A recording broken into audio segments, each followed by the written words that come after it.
podcasts you love. From people you trust. This is TWiT.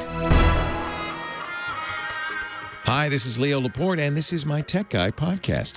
This show originally aired on the Premier Network's 200 stations. Yes, you got it. Maybe it's 199 now. Maybe it's 201. I don't know. On Sunday, August 16th, 2020, this is episode 1720. I do know that. Enjoy. The Tech Guy podcast brought to you from TWiT's Lastpass studios. Securing every access point in your company does not have to be a challenge. Lastpass unifies access and authentication to make securing your employees simple and secure, even when they're working remotely. Check out lastpass.com/twit to learn more. This episode of The Tech Guy is brought to you by Lastpass. Allow your remote workforce the ability to do their best work without jumping through hoops. Ensure your business's security with LastPass. Visit lastpass.com/twit to find out how they can help you. And by Expressvpn. Expressvpn is ridiculously fast. You can stream everything in HD quality with zero buffering. For 3 extra months free with a 1-year package, go to expressvpn.com/techguy. And by Roman. Skip the waiting room and awkward face-to-face. Get ED medication conveniently delivered to your door in discreet, unmarked packaging. Go to getroman.com/techguy for a free online visit and free 2-day shipping. Well, hey, how are you today? Leo Laporte here, the Tech Guy. Yes, it's time once again to talk high-tech.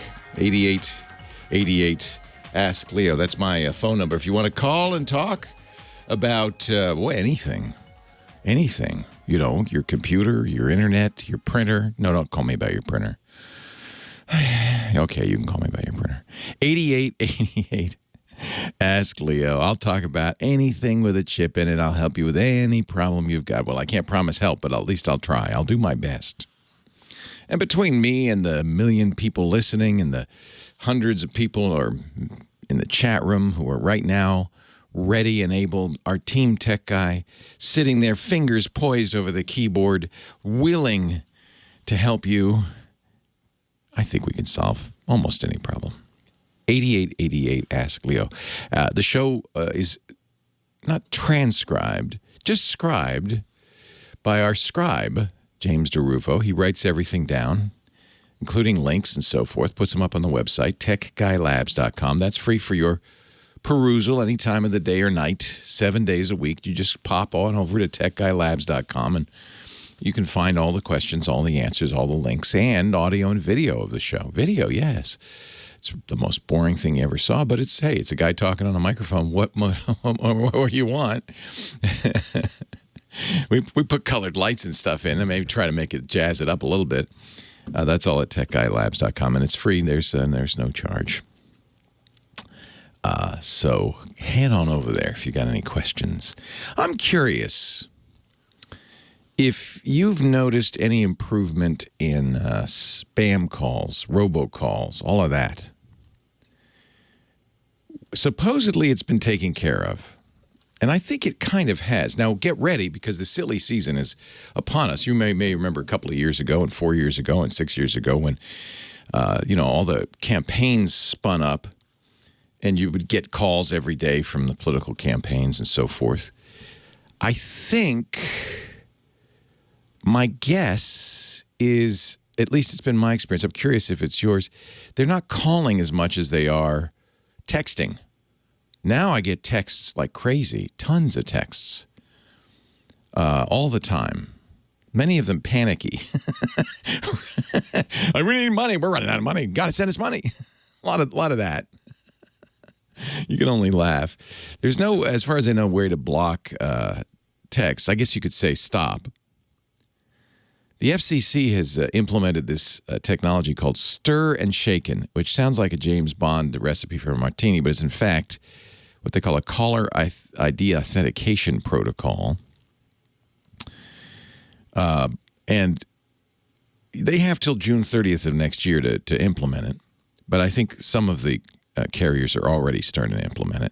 The idea is when a call is made, it's stirred.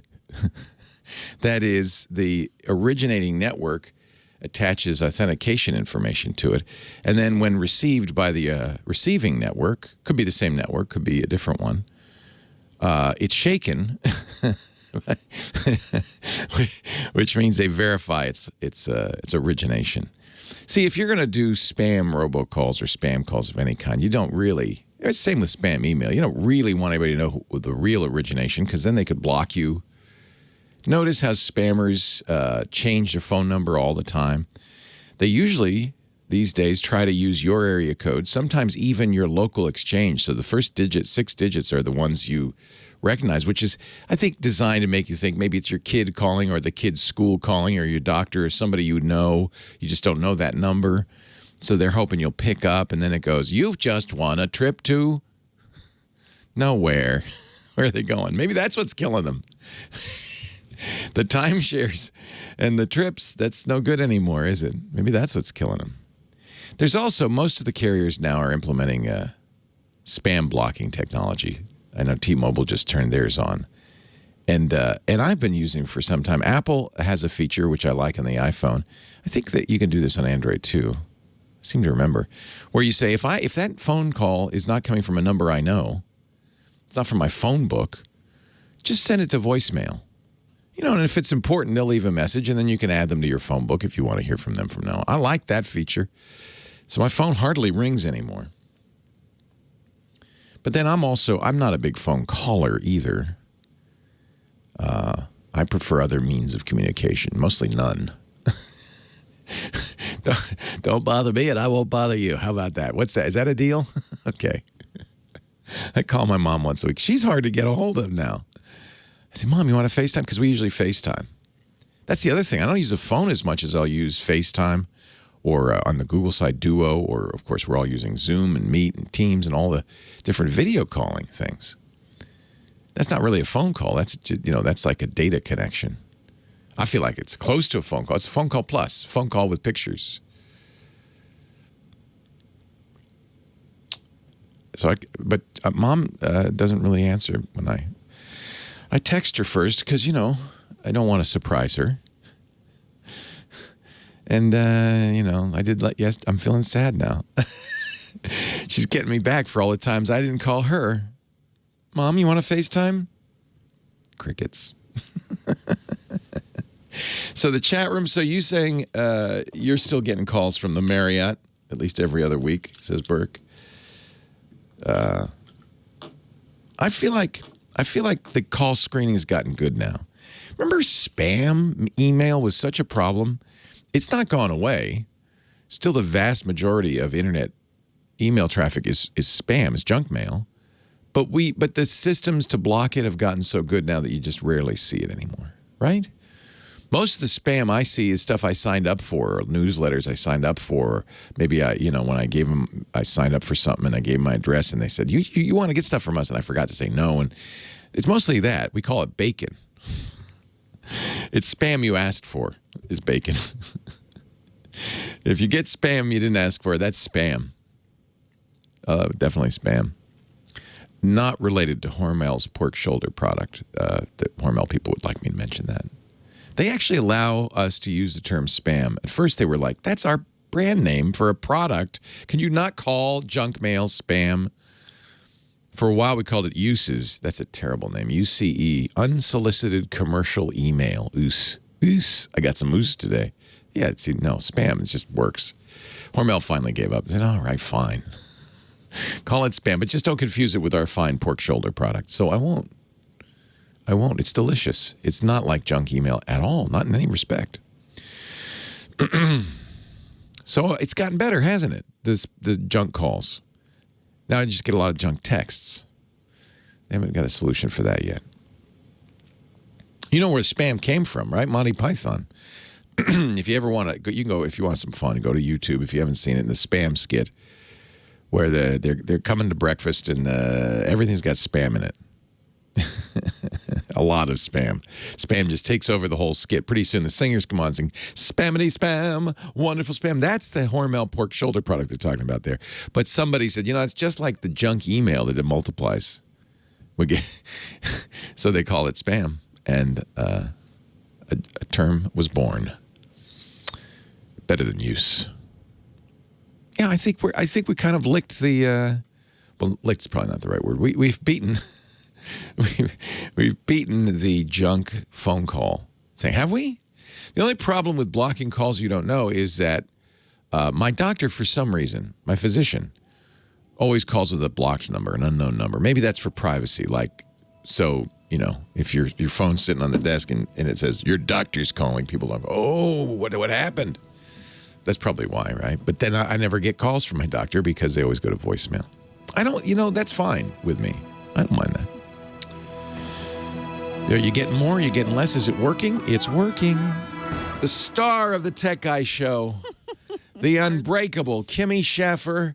Kimmy, she don't take no Schaffer. Hello, Kim. My name's not on the marquee. Mine isn't. There's no marquee at all. I just, The Tech Guy with Leo Laporte. With Leo Laporte. I always liked, they said, the Tonight Show with Johnny Carson. Like, I always call it the Johnny Carson Show. Right. But then when Johnny left, I understood why they did it, because now it's the Tonight Show with Jay Leno. Well, not now. Now it's the Tonight Show with Jimmy Fallon. So I understand what they did. So this is the Tech Guy Show with Leo Laporte. That'll tell you something right there. Someday. It's not the Leo Laporte Show. Someday. Someday Jimmy Fallon's going to take my job. Yeah, exactly. How are you? Good. I don't feel like I'm in California anymore, but So yesterday craziest and the day weather. before was over 100 degrees and super sunny. Yep. Now it's overcast and raining, and there was thunderstorms last Thunder night. and lightning all night long, and crazy wind and rain in August. So Which for those who don't know, in California, it's an arid climate. We have a rainy season. Mm-hmm. It's only supposed. Excuse me, you're only supposed to rain kind of like November through April. But it's good. We need it anyway. So Well, I don't guess think we got can't enough. Really complain. I don't think we got enough for the grass to turn green or anything. No, I guess not. But it was kind of nice. It's what's neat is it's a very aromatic air around here because the eucalyptus and all of the herbal trees And and just that things. smell of rain too. We don't get that much around August. Anyway, no one cares about our weather. It was cool though. But we do. Yeah, we care. What is it about weather? Everybody talks about it. It's like Because there's nothing else to talk about, especially right now. it's the easy thing to talk about. It's an What do easy you thing, think of that weather, huh? It's not offensive. But even like weather apps, there's a big, it's a big thing having a weather app. My favorite one right now is the WTF weather I don't know app. that one. It's dirty, and and I love using it when it's over 100 degrees because it's very snarky. It's very unhappy. And I have an Irish woman telling me things that I can't say on the radio. It's an Irish? Oh, that's cool. Well, I put an Irish Oh, voice you gave her on an it. Irish I gave voice. her an Irish Oh, accent. Yeah. you wouldn't believe how hot it is. Well, it's Yeah. a little bit more Yeah. profane. Yeah, than right. that. Yeah, no, I know. They're actually, the Apple bought the weather program that I use, and a lot of people recommend it, and a lot of people used, even with other programs, Dark Sky. And Apple now owns it, and they turned the server off, and they shut the program down. So now everybody's out searching for a better weather program. Carrot's another one. Carrot's not as filthy as yours. It's just snarky. It's like, it's, I don't know what else to say. Carrot has a whole series of snarky programs. There's Carrot Fitness. There is not Carrot call screening. Thank you, Kim. Who should I talk to How about first? Sid on line 1? How about it? Thank you, Kim. Hello, Sid. Sid from Encino. Leo Laporte, the tech guy. Hello. There's no sign of rain here, unfortunately. It's weird. It's just weird. It feels like my wife woke up and said earthquake weather. Don't say that. I know in California we say that all the time. Earthquake weather. Because like the weather has anything to do with it, which it doesn't. What can I do for you, Sid? Well, we have an iMac computer. Yes. It's about 5 years old. Yes. And someone in the household, not me, someone who shall remain nameless, dropped it. What was your husband doing carrying it around? He was reaching for something and it tipped over and I saw it and I tried to catch it. And it didn't fall far, maybe 5 inches from the frame it was sitting onto his table. Oh, well, that's not so bad. Did it crack? It did. Oh. And I called Apple, and they said I could still use it if I have the icons on the side. So we did that for a while. Yeah, but you don't want to look through a cracked screen. It isn't really cracked. It just, the glass wasn't coming off, but it had kind of cracked. Oh, okay. So you could read it and everything. Yeah, you can keep using it. It was straight across the bottom third, and now it's growing higher. That's the problem, because that's a big plate of glass that's on there, by the way. There's not the screen. It's just a plate of glass. So Apple, did they say we could fix it? Because they can. It's a fortune. Yeah. It's almost as much as a new iMac would cost. Exactly. Yeah. So someone told us we could get a monitor. Yes. So that's the other thing you could do. Consider your monitor shot. So what you could do is plug in an external monitor. Your iMac, at 5 years old, it probably has a Thunderbolt 2 port. It looks like a little house on the back. And so you need to get them on. It's just a question of getting the right cable. But a monitor that you could drive with Thunderbolt 2. In other words, you've got video coming out of the back of that. So I use my iMac with 2 other monitors. I use a 3-monitor setup. So yeah, I can absolutely do that. Okay, and will the monitor continue to get black also, or no? The monitor will give us the old screen. Yeah, so when you hook up the second monitor, you can go into the display control panel and you'll have some choices. One, you could use it as an extended monitor, which means you have double size, but you don't want to do that because you don't want to use the old monitor at all. So what you do is you're going to select mirrored, which means the second monitor will have the same thing on it as the first monitor. I don't know if you can turn off the first monitor, which would be nice, right? Just blacken it. But you could put the new monitor in front of it and you would never see it. There is something I should mention. Yeah.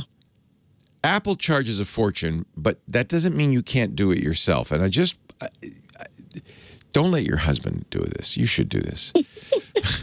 We've established the problem. But there's a wonderful website. They're a sponsor of some of our shows called iFixit, IFIXIT, iFixit.com. And they have a video on how to, for $50 they sell replacement glass, but you're going to have to fix it yourself.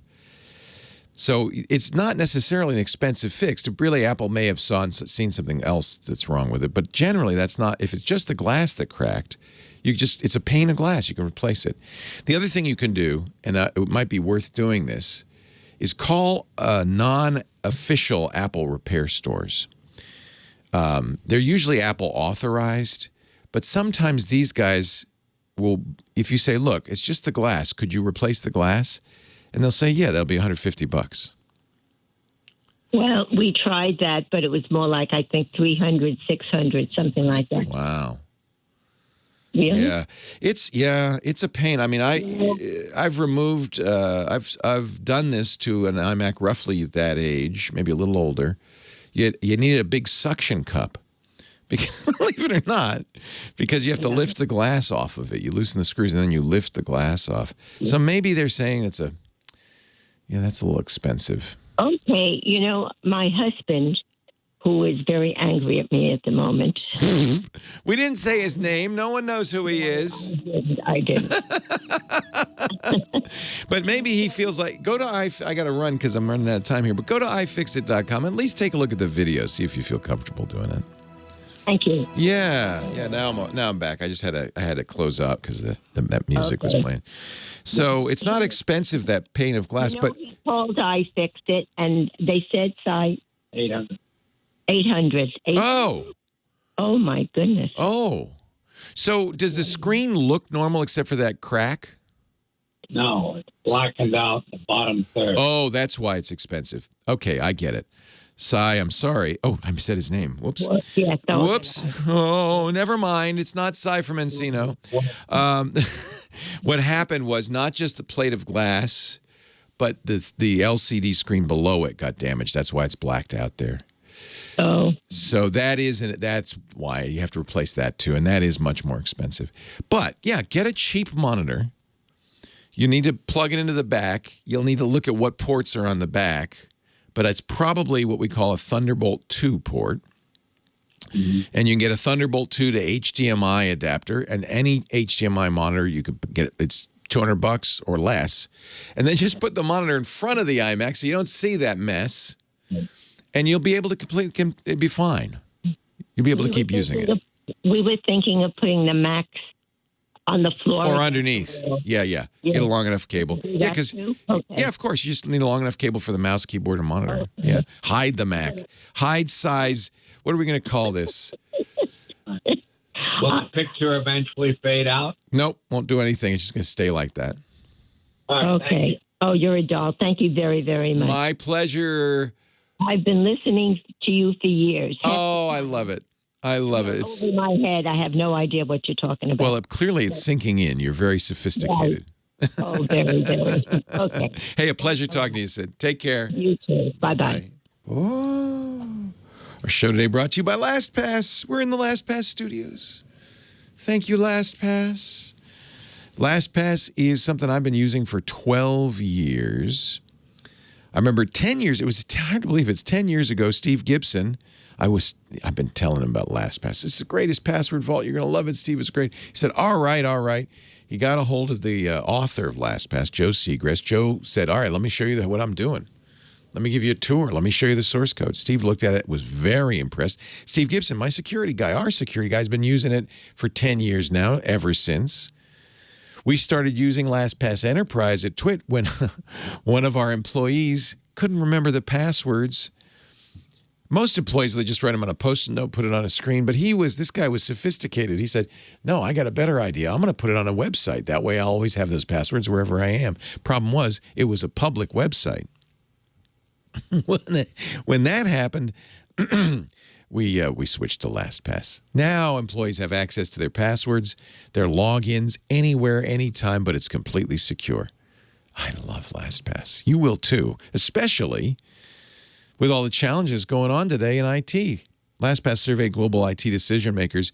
Almost all of them, 96%, said their remote workforce has impacted their identity and access management strategy, their IAM. You have to, because, well, I'll give you an example. How do employees share passwords now, right? Used to be they could just go over, the accounting person could go over to the bookkeeper, say it's to the QuickBooks, or write it down, put it on a Post-it note, whatever. But you don't want them texting that, or, with LastPass, password sharing is built in. It's completely secure. The thing I love about LastPass is it's convenient for employees. I put it on every new device immediately, but it's also more secure for IT. They can see who's using what, when. They have single sign-on, lots of great solutions. Let your remote workforce focus on their work without compromising business security. Secure your remote workforce with LastPass. LastPass.com/twit. Do it right now. LastPass.com/twit. He's the car guy, my consigliere of automotive, Mr. Sam Abuelsamid, principal researcher at Guidehouse Insights. He's worked for all the big three automakers. He's a podcaster, wheelbearings.media. This man knows his stuff. Hi, Sam. Hi, Leo. How are you this week? I'm great. He even lives in Ypsilanti, so there. Now, which came first? You lived near Detroit and then became a car guy, or you were a car guy, so you said, let's move near Detroit? It was the latter. I came to Michigan to get my engineering degree at what was then known as GMI, originally the General Motors Institute. It's now been renamed as Kettering University in Flint. And that's where I earned my engineering degree, and then went to work in the auto industry. Oh, that's real. So you wanted to do this? Growing up, were you like, I love cars? Yeah, absolutely. Were you one of those little kids that can look at a car, go by and say, that's a Chevy Impala 1982? Yeah, for the most part. A lot. I always wondered what happens to those kids. What is that? What's the word for it? Idiot savant? Yes, a savant, yes. That's the word I was looking for. I can tell you what car it is. I can't tell you what the word is. So. No, that's perfect. So good. You're living your best life. I love that. Absolutely. Yeah. Trying anyway. Yeah. It's always good. Sam comes on. Everybody loves you, and it's always fun because there's a lot of technology in today's automobiles, and that's what we talk about here. You've got a very fancy car behind you. Yeah, I was listening to one of your other shows the other day, This Week in Google from your podcast network. Yeah. A little plug there for your network. Thank you. And you and Jeff Jarvis and Ant and Stacy were talking about this new car that's coming out. It's called the Lucid Air. It's from a company called Lucid Motors that is based just down the peninsula from you guys. And actually, I guess their head office, they moved over to the East Bay. They were originally on the west side in the Silicon Valley area, but they moved their offices over to the East Bay about a year and a half ago. And they're going to build these cars in Arizona, right? Arizona or New Mexico. I think the plant's in New Mexico. Okay. At any rate, they've got the plant built and they're getting all the tooling set up, and they're going to start production early in 2021. They're going to officially unveil the production version of the car on September 9th. I first saw it back in November 2016 at the LA Auto Show. They brought one of their first prototypes to the LA Auto Show, and they did some briefings for a few people, and sat down at that time with the gentleman who was, at the time, he was their CTO, and he's now CTO and CEO, Peter Rawlinson, and their lead designer, Derek Jenkins.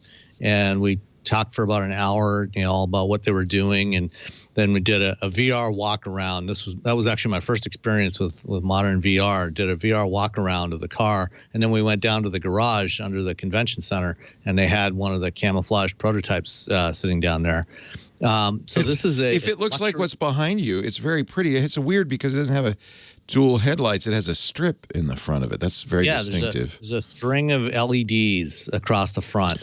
But it looks otherwise kind of like any modern sedan, maybe a little bit like a Tesla. Price-wise, I think they are going after the Tesla Model X because it's over 100,000, right? Yeah. So I mean, this is definitely going after the Model S and BMW 7 Series, Mercedes S-Class kind of market, luxury, high end. Yeah. And Peter Rawlinson, who is the chief technical officer of and now CEO of Lucid, before he went to Lucid in 2012, he was the VP of engineering at Tesla, and he was the chief engineer on the Model S. So he developed the Model S before he left to go join this other company, which at the time was known as Ativa. And to this day, Ativa is now a division of Lucid. It's their technology division. They actually supply the battery packs for Formula E race cars. So they've over the last several years, they've gained a lot of really valuable experience from that racing program. What is the hard thing about electric vehicles? It actually seems like they're pretty simple, right? The electric motors aren't complicated. They're mechanically relatively simple. Yeah. Because basically you got a battery, you have one or more electric motors, and you have some power electronics, because the motors are usually alternating current motors because they're more efficient than DC motors. Oh, so you have DC batteries that have to be converted. Yeah, batteries store electricity as DC. Right. And then the power electronics module converts back and forth between AC and DC. And so is the software the hard stuff? The software is a big part of the problem, but even those components can be challenging, in terms of how you configure the battery pack, in order to get the best power and efficiency out of it, and also, getting the maximum energy density out of it. Yeah, that seems to be the big differentiator between a lot of these electric vehicles is range. And of course, the battery packs are heavy.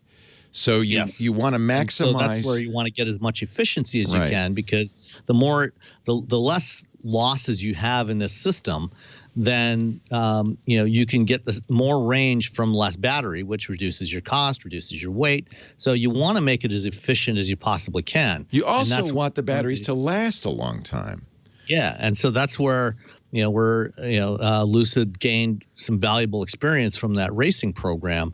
Is getting that maximum power conversion efficiency out of the system.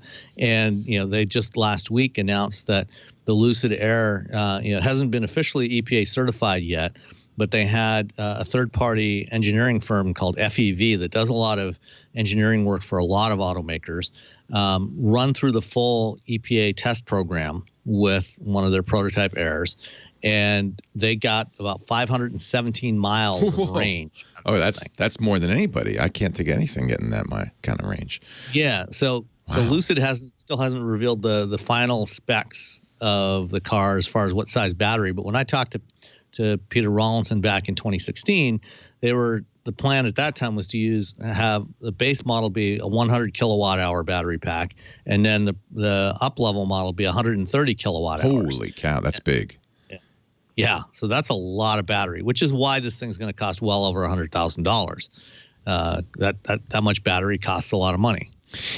Somebody in the chat room saying that new battery technologies are coming. It seems like we've been stuck on lithium ion for a while. There's always new battery technologies coming.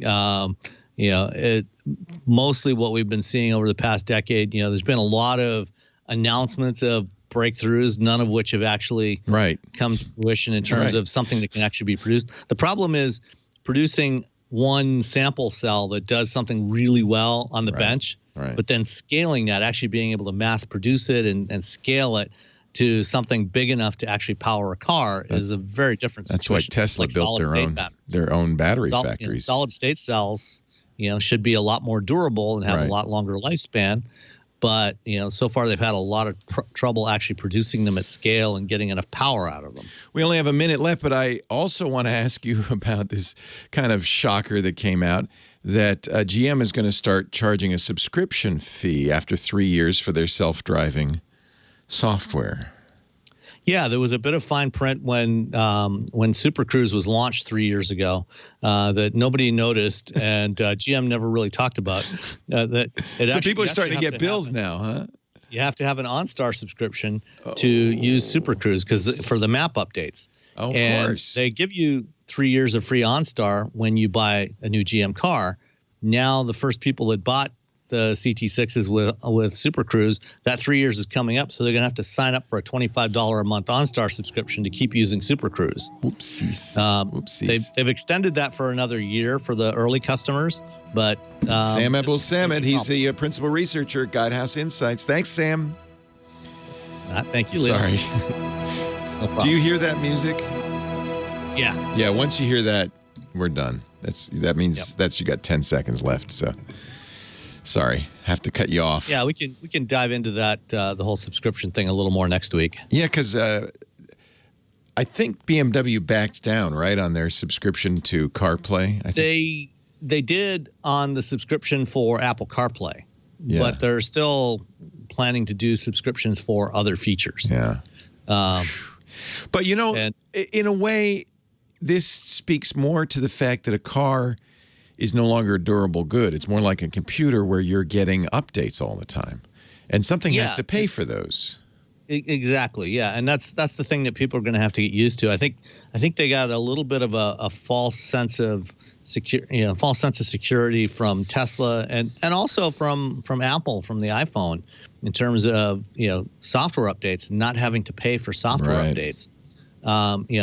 Even Tesla now, it has started moving towards some subscription stuff. Like last year, for example, it used to be that their connectivity package, when you bought a Tesla, you could get your OTA updates either over Wi-Fi or over the cellular connection.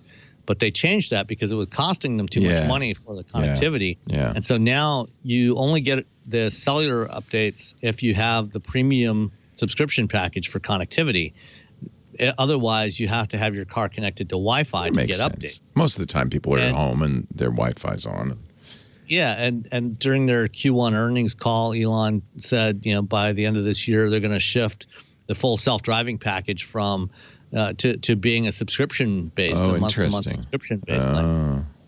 So we're going to see this for a lot more stuff. And I think the challenge for manufacturers is going to be figuring out where to price it, so that people are willing to use it, but not get too annoyed by the cost. Right. And and then you have to get some revenue to pay for this stuff, to pay for the development and the validation costs and everything else. I just put 2 power walls in the house. Really, so they're basically the battery packs from a Tesla, right? They're similar. Yeah. Similar architecture. They're actually using different cells. I think I'm going to get a third. Right now, our solar capacity exceeds our household capacity, so it's charging the power wall. But what size are those? There's like 7 kilowatt hours? Something like that. Yeah, I think so. Yeah. So I think we need a third because I think given what we use... Well, I think you probably have an extraordinary number of electronic devices that are drawing power. we could shut her down a little. I'm going to wait. We just got it 2 days ago. So what's nice is you can, over time, you can see, you can get a lot of information about what's going on. You can turn on the graphs and kind of see what's going on. But it's kind of fun because I can watch, and there's the grid. So we're not on the grid. The grid's not powering us right now. The solar's generating it's because it's gloomy here, about 5 kilowatts, but it's enough to power the house and charge up the power wall a little bit. It got to 100% like yesterday. I'm curious to see if it'll get to 100% because what happens at night, we use it. So the idea is to not turn on the grid. The state of charge got to 100%? Yeah. So, what they call 100%. So you can set how much. Oh, this is turned on. Okay. Yeah, it's probably about 90% when it says yeah. They're doing rotation. They don't want to overcharge but then you can reserve. You could say, I want to power at night from the power wall, not take from the grid, but you want to reserve a certain percentage in case the power goes out. So we're messing with this percentage right now. We definitely used up, so we're charged at 74% right now. Have they done any? Have you been hit by those rolling blackouts yet? No, but it's funny. They started them the day we got these. Hey, I got to run. All right. I'll talk to you next week. Take care. Leo Laporte, the tech guy. 8888 Ask. Leo, the phone number. Rob's on the line from Sylmar, California. Our next call. Hi, Rob. Hi, Leo. How you doing? Great. How are you? Hanging in there.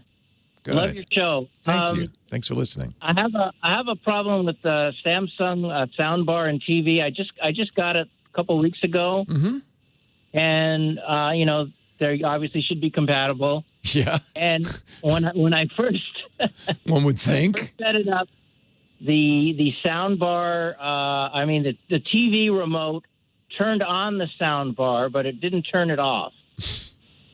And it did adjust the volume. Okay. I thought, well, okay, man, it sounded like the documentation is pretty bad. My guess is they don't expect you to turn it off. I never turn my soundbar off. Really? I read somewhere on the internet that it's a bad idea to keep it on all the time, but whatever. Well, the only thing that would be bad about that is it might use a little juice, but I don't think very much, since if you're not driving it, how much power could it be using? Right. So I have several sound bars, never turn them off. I wish I'd heard you say that before, because in trying to figure out how I could get it to turn it off, I changed the setting. Oh no! And now it doesn't turn on. Oh. Well, just turn it on and leave it on. Is there a physical button to turn it on? Yeah. Okay. Oh, I can turn it on with the remote, but it just bugs me that it doesn't turn on like it used to. And when I spent 2 hours chatting with 3 different people. Oh, Lord. Oh, Lord. Each one of them knew less and less. And after telling me to try 8,000 different things, the last person said, oh, you know what? What? Once the initial setup is made and you change it, you can never go back to that. That's a bit of hooey, I believe. When the initial setup was made between the soundbar and the TV remote can turn on the soundbar. Once the setup completed, we can only access basic functions like volume. We cannot turn on the soundbar with the TV remote. Can you believe that? That can't be right, can it? Can't be right. There's got to be a way. Every consumer electronic device I've ever seen has a way to reset it, to go back to factory settings. Yeah, I think I tried that. They had me try that, and it didn't seem to change it. Well, who knows? I mean, you have a strange setup, I guess. What I would just say is leave the soundbar on. I can think of no reason to turn it off. Even to save power, it's going to be very small amount of power that it's using. Maybe when I go on vacation. Yeah, just unplug it. But I can see no reason to turn it off. I never have turned my soundbar off ever.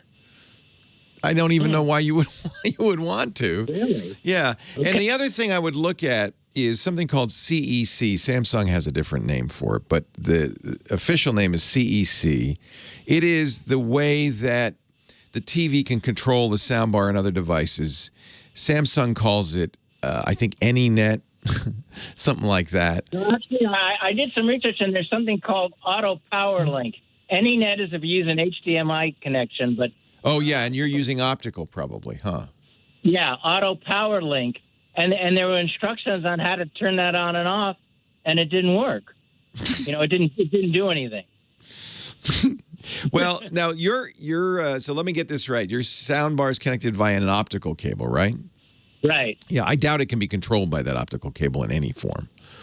That's just sending data. That's all it's sending. And unless the soundbar is carefully, and there'd be no reason to do this, engineered to watch the data for signals about going on and off, which I'm sure it's not. It's all it's getting is audio data from that. So yeah, your TV's not going to turn the soundbar on and off. I was hoping maybe, but you'd have to have it. You're right. You'd have to have it connected via HDMI. Then it's conceivable the TV with AnyNet could turn it on and off. You turn the TV on, the TV says, well, you're going to need speakers, turn it on. And when you turn the TV off, it says, well, you don't need these anymore, and turns it off. That's conceivable. So that would be maybe one way around this. But since you're powering it with an optical cable, leave the darn thing on. Okay. I see no. What did they say about? How could that be bad? Yeah.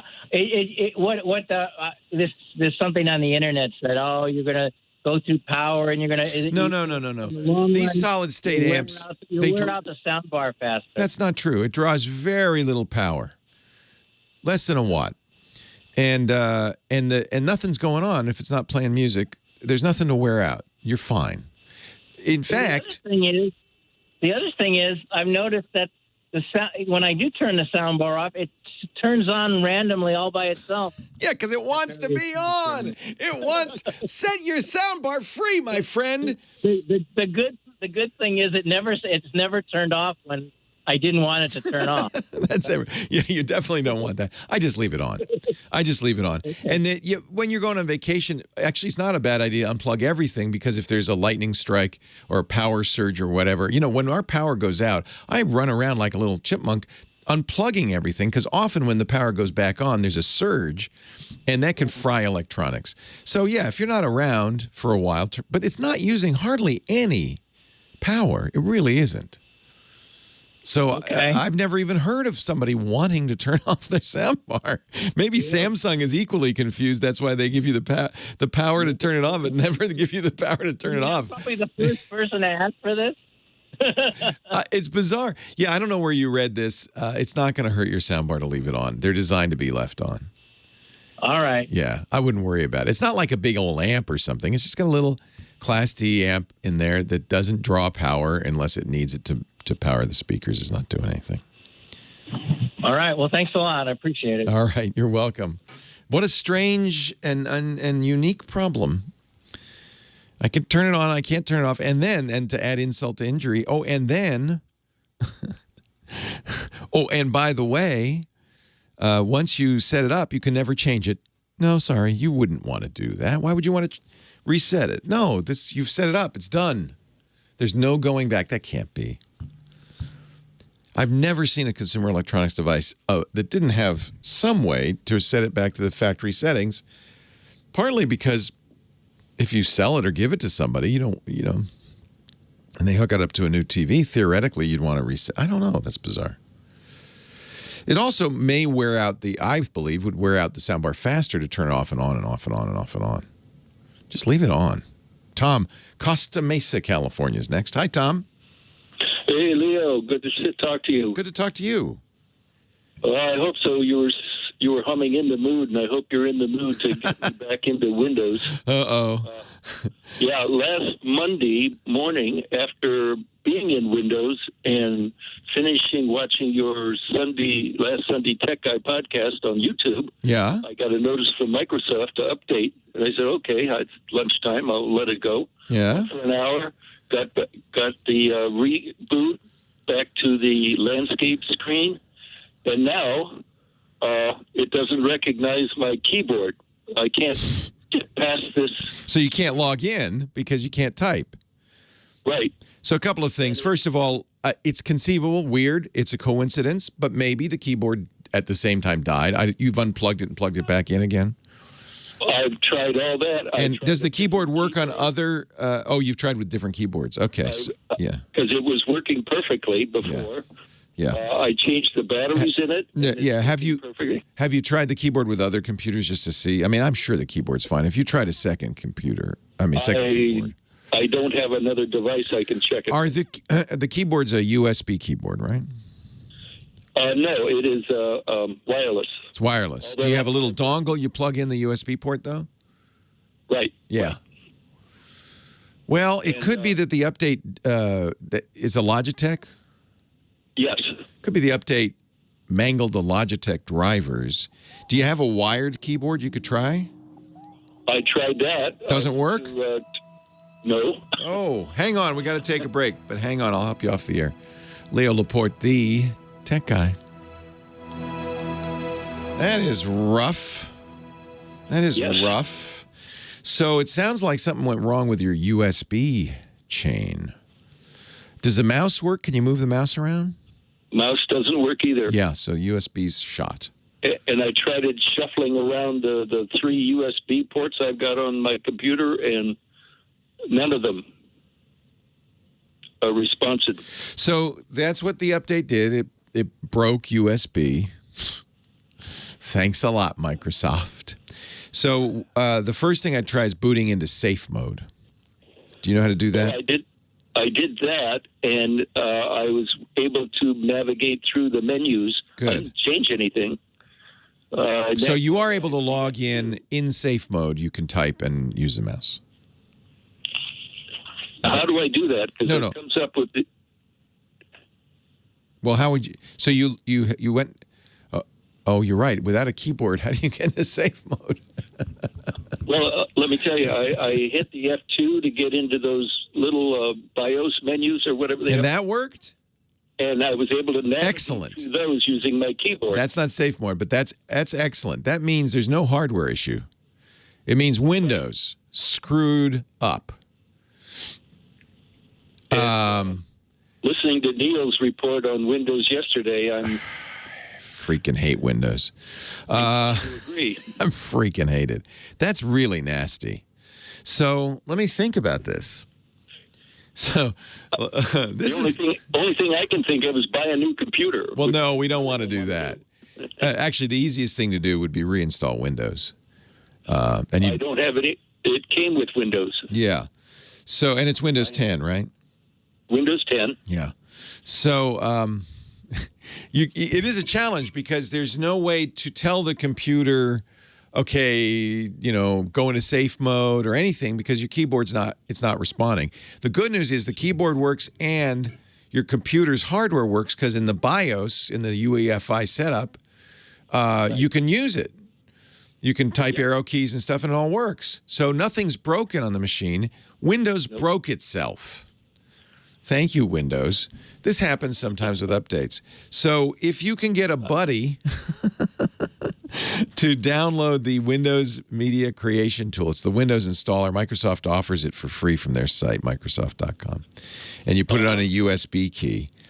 And then you can boot to that USB key. First thing I do is repair. A thumb drive type thing? Yep. Okay. So you need to get a buddy or another computer, download it. It'll give you instructions to put it on there. It needs to be a 16-gig thumb drive. And then you put it in your computer. Since you can get into BIOS, make sure that it's turned on to boot from the USB port first. It'll boot up, and it'll boot into the Windows installer. First thing I do with the installer is do the recovery mode. So there is a fix-it mode that would be probably sufficient because I'm sure you have stuff on that computer you don't want to lose, right? Well, I save most of my active files on a thumb drive, so. Okay. Now, somebody's telling me in the chat room, if you restart 3 times, Windows will go into recovery mode. But restart 3 times. Yeah, I never heard of that one. That's a new to me, but let me see if that's what it needs. And I wouldn't be surprised if there was such a thing because this is exactly the problem. What if your keyboard and mouse don't work? Yeah, but over the last week, I've restarted about 10 times. Yeah, I never heard of that one. That's why I say, and this is something everybody who has Windows should probably just now, while your Windows is working, make that boot thumb drive. Because if you have that, then you can boot to that and you can go into the recovery. I'm a week late believer in Linux. Yeah. Entry points into WinRE. Let's see if we can find a way. The boot options menu, but you're not getting to the boot options menu because you can't press the shift key to get into that. There may be a way. All right. Let's see. He's given me a link. Shufi's giving me a link to a Windows Central article. How to reset Windows 10. 3 ways to reset Windows 10. Open settings. Can't do that. That's out.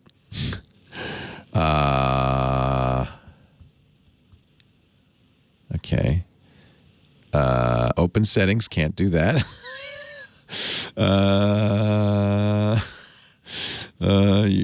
Sufi, I don't know why you gave me this article. How to restart it using a fresh start option. Open Windows security. Can't do that. So, Sufi, perhaps you don't understand. He has no keyboard capability.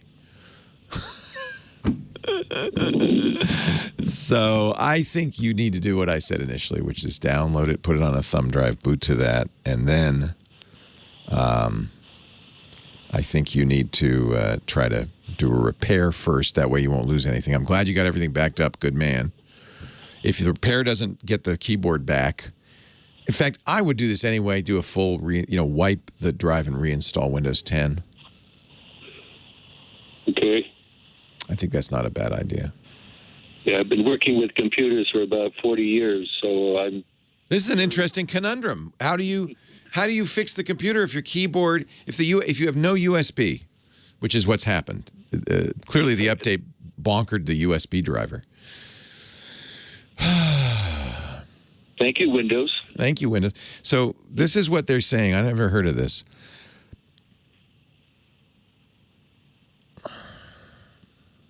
Power it off by holding down the power button while Windows is starting. Repeat 3 times. Windows will recognize it as a boot failure and go to the repair screen. It's 3 times in a row? Or yeah. Wait till it comes up. Yeah, no, yeah. Power it off by holding down the power button while Windows is still starting. Repeat 3 times. So you power it off. You press and hold it, goes off. Press it, turn it on as Windows. Once you see Windows booting, press it again and hold it till it powers off. I would try that. I never heard of that one, but if it works, Windows will... Try anything 3 times. Yeah, right. Windows will... it makes sense. Windows will say, oh, yeah, you really got a problem. Let's see what we can do to fix it. So maybe you can just do that. Okay. All right.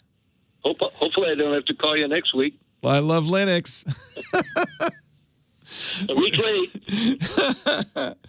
Oh, no, you should... this is ridiculous. You should be able to get this working. That's just not... tenable. Honestly, I really think Microsoft considers Windows to be used where you have an IT department, and they've got all the drift. Yeah, they have all the research. They'd say, oh yeah, they come down the hall with their keys jangling and say, yeah, I got the USB key here. Hold on a second, let me just recover that. That's kind of what you need. So yeah, as it's booting up, power it off 3 times. You're basically saying to Windows, you're screwed, but you got to get it started because otherwise it won't recognize it, right? So you have to be booting into Windows. And then you power it off. Boot into Windows, power off. I don't know if you have to wait till the login screen or not. I don't know. Try some of this. And at least if you can get a recovery mode, you can say repair it. And because it does have on that hard drive, it has a Windows install on the hard drive. So it can maybe repair itself that way. Okay. Well, have fun. I appreciate your moral support. We're in it together, right? I hope so. Take care. Hopefully, like I said, I'm not talking to you next week. I hope not. Good luck. Thanks, Leo. All right. Take care. Bye-bye. Well, hey, how are you today? Leo Laporte here, the tech guy. Time to talk computers, the internet, home theater, digital photography, smartphones, smartwatches, all that jazz. 8888 Ask Leo. That's the phone number. 8888 Ask Leo. Somebody in our chat room says, I hate how these calls reinforce the narrative that Windows just stinks. But it does. It does. The narrative wouldn't exist if Windows didn't stink. So our last caller, yeah, I hate that too. I wish Windows didn't stink. Then maybe people wouldn't call up with all these problems, right? So here's the issue. Our last caller had installed Windows Update, probably 2004, a big update. I don't know. Maybe it was just Patch Tuesday, but installed the update, and suddenly his USB stops working. Now, off the air, I talked to him, and he was able to get into the setup mode. You know, when you first start up your computer, you get in a setup by pressing, depends, but in his case, F2, and then the mouse works, or the keyboard works. So the USB is fine. There's no physical hardware problem with the keyboard, the mouse, the computer, the USB. It's all working. It's only when Windows boots. So it's obvious what happened. The Windows update messed up the USB driver. Now, as I've said many times, updating an operating system while it's running is kind of like changing the engine on an airplane while you're flying. You can do it, but it's risky, and occasionally it fails, and that's what happened here. What you want to get is in some sort of recovery mode. So because you could probably, instead of reinstalling Windows at this point, go through the Windows recovery, which would look at all the files and say, oh, yeah, there's some damaged files here, and fix it. But how do you do that if you don't have keyboard access? You're just out of luck. Well, it turns out Microsoft has built in a couple of fail-safes. Thank goodness. The one everybody should have, everybody always, I've said this for 40 years now, with any computer, you should have a way of booting it to your operating system from an external drive. And you can do this with Windows very easily with a thumb drive. Microsoft even has a tool you can download from Microsoft.com. It's free, called the Media Creation Tool. It'll create a bootable thumb drive with the Windows installer on it. If you have that, make it now. If you have that, then this is a simple thing. You just boot to that thumb drive. In all likelihood, your keyboard will now work and your mouse will now work because it's not related to the hard drive version of Windows. It's its own version. And you can do the recovery and fix whatever's wrong. And in worst case, you can reinstall Windows. So that's good to have. Turns out there's another failsafe that I wasn't aware of.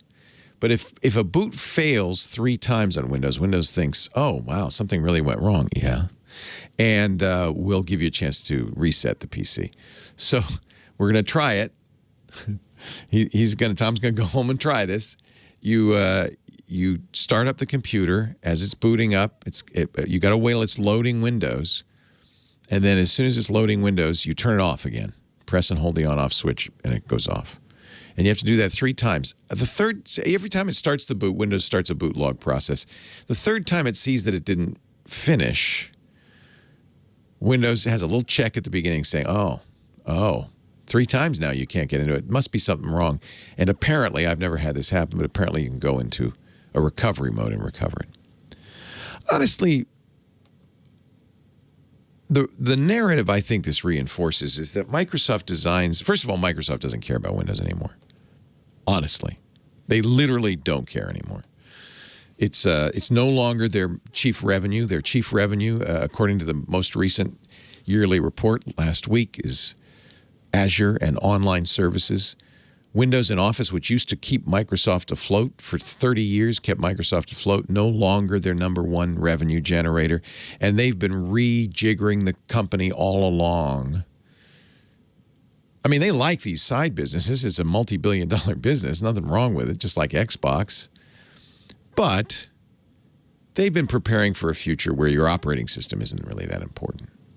And I think they see their long-term future as something like Windows in the cloud, where you'd have something at home, at the office, that connects to servers in the Microsoft cloud and runs the software there. They're already doing it with gaming. They're going to launch that in a couple of weeks, Xcloud Gaming, where now this is challenging, right? You're playing a game, a hardcore video game. It's not running on your device. I don't say computer. It is kind of, but it's not like we're used to, a full computer. It could be a phone.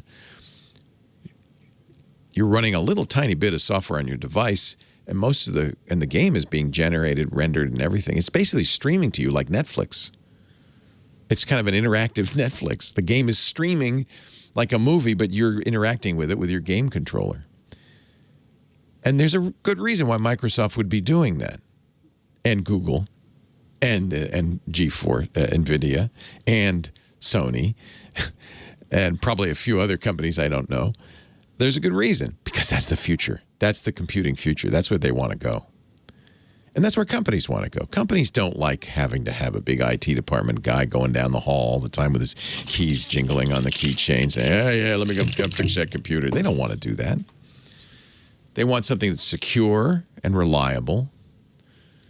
And this way, Microsoft keeps it all working in the cloud, right? If it breaks in the cloud, they fix it. So I think this is where Microsoft's true heart is. I don't think their heart is in selling you a copy of Windows or selling a computer manufacturer a copy of Windows. Plus, Windows is a little rickety. It's been around a long time, and it's starting to show its age. It's pretty rickety. This is an example. Big update, suddenly you can't use it. That's rickety. No, I agree. The vast majority of users don't have this problem. But if enough do, it starts to become a problem. So I hope Tom can do that fail-safe thing and get back up and running. Honestly, I know people hate it when I say this, especially the enthusiasts. People like the people in the chat room are enthusiasts. They love their computers. I love computers. I will always have a general-purpose computer, whether it's Windows, Mac, or Linux. I'll always have something that lets me run any software from anywhere I want, mess it up, play with it, tear my hair out. I'll always have something like that because that's where I come from. But for normal people, it's way too complicated. You don't need something so fancy.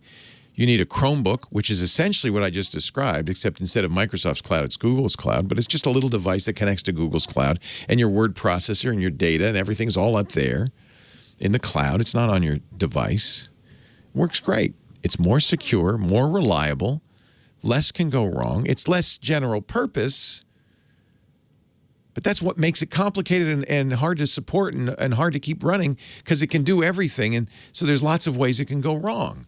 It's a lot harder for a Chromebook to go wrong. And if there is, they have this feature called Power Wash. See, if Tom had Power Wash on his Windows, you just press the button and now we start over. That's what you do on a Chromebook.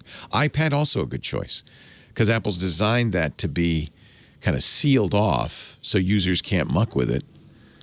And you just don't see these kinds of problems on either Chromebooks or iPads. And for most people, if most of what you do is surf the net, buy things online, check email, FaceTime or call people, that kind of thing, you don't need Windows or Mac or Linux. You need something simpler, honestly.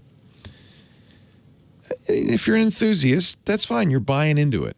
This is what you're buying into. This is what you want. This is what you go for. This is what you dig, man. I love having these problems and messing with it. I'm one of those guys. I love that. Oh, let's see. It went wrong. Let's see what we can do to fix it. But most people, they don't want to mess. They got other things to do, right? You have other things to do, don't you? You don't want to mess with this. Leo Laporte, the tech guy, in the mood to help you with your tech problems. 8888 Ask Leo. Our photo guy, Chris Marquardt, coming up in a minute. Carlin is on the line from Redondo Beach. Hello, Carlin. Hi there. Hey, thanks for hanging on. Oh, no problem. I really need your help. Okay, I'm here. I'm ready. I'm willing. Can't promise I'm able, but I'll do my best. Well, you talked about this problem some time ago, 2 or 3 weeks ago, maybe. One day, my email totally disappeared, all of it, at the same time, about 10 o'clock in the morning. So I started trying to get it to resume. I called Apple, I called AOL, I called everybody that I could think of. Finally, I called Best Buy because I'm one of their subscribers. And they couldn't do me for 2 weeks at the store. They could do me 1.5 weeks at home. So they came out and they did what you said they would do. They scanned my computer. They did everything. They put in malware bytes. They scanned it and they said, wait a minute. You're not getting email and they put on malware bytes? Okay. Well, I'm just going to bang my head on the table. Go ahead. well, First of all, actually, before you tell me the whole sad saga, tell me what happened. So you opened your email. You're using Apple's email program, Mail? right. And who's your email provider? It is, I guess, Apple. So your email address is iCloud.com or me.com? Oh, I'm sorry. It's MSN. It's Microsoft Network. Okay. So hold on, let me just ask you a few questions. It'll be faster. You use MSN. Who set up the email program to use MSN? Or are you using a browser to go to MSN? Shoot. I just open up email and it automatically. Yeah. Is it Safari you're using, or is it a program called? Yes, it is Safari. Okay. So that's what I thought. With MSN, it's what we call web mail. So you use a browser, in this case Safari, to go to the MSN website, and that's where your mail is. Right. So you opened up having a problem with MSN for a long time. It would not take my password. Yeah. Hold on. Let me. Okay. Nothing's wrong with your computer. You open the Safari, you go to MSN, and you don't see any email there. Well, I saw it 1 minute, and the next minute it disappeared. Within a minute. This has zero to do with your computer.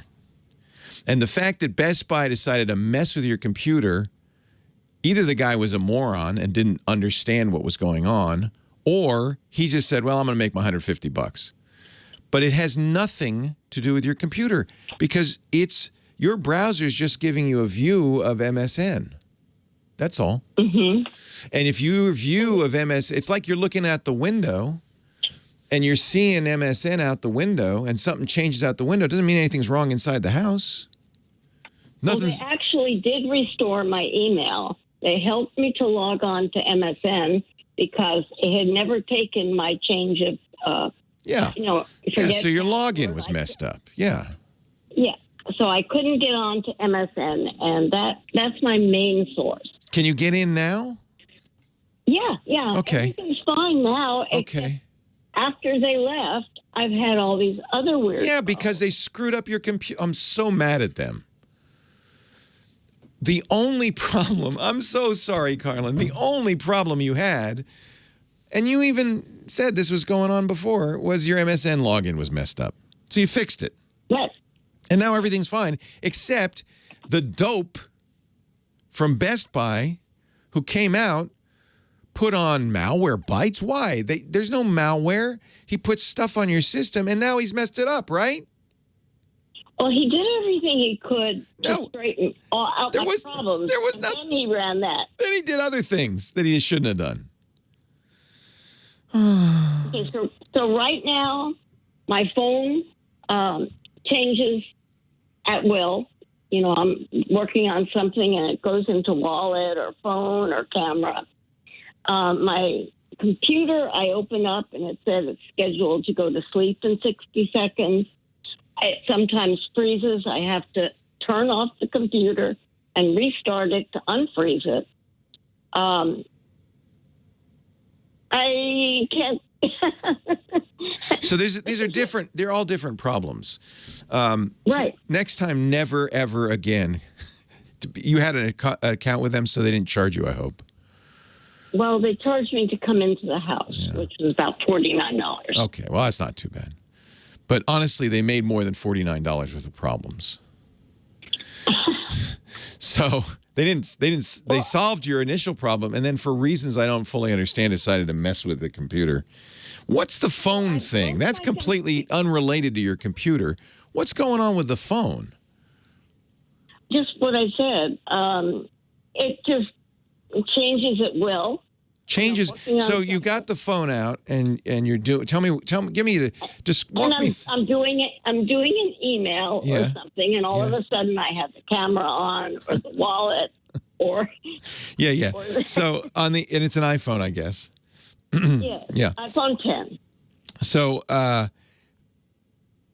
it's the camera and the wallet both can be launched with double button presses. So keep your fingers off the buttons at the top there. I have. Yeah, because that's what's happening. They're getting launched. It's okay. When that happens, just close them and go back to your email. It's still there. But honestly, if on an iPhone 10, they don't have a home button anymore. But so in order to make it easy, they have it so that if you double press the on-off button, the camera will launch or the wallet will launch if you long press it. That's what's going on.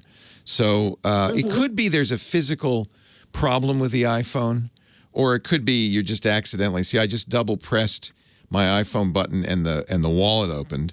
I can't. Is it long press? No, long press is Siri. Can't remember how to get the camera open. But all of these are shortcuts. But they're happening either by accident because you're hitting something, or it could be the switch is screwed up.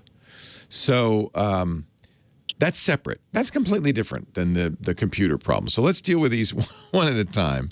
Does this happen on the iPhone all the time? Yes. Okay. Just about. Yeah.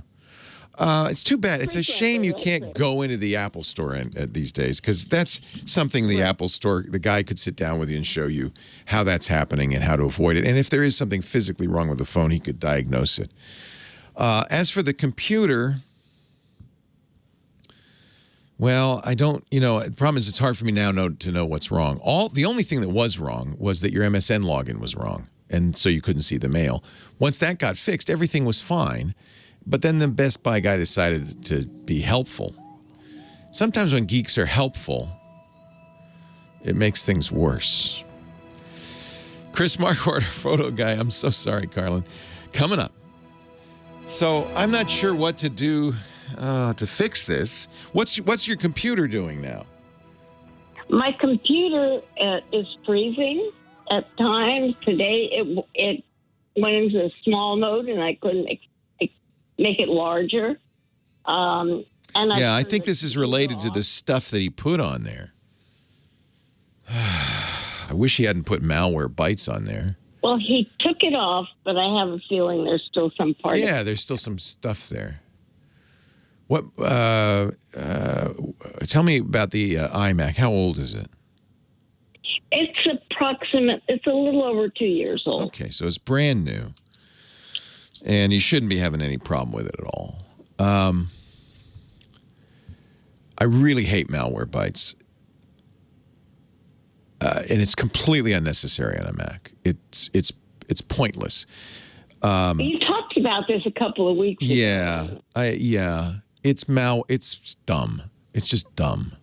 And frankly, if you put that on, I bet you put some other stuff on there, and that's what's causing all of these problems.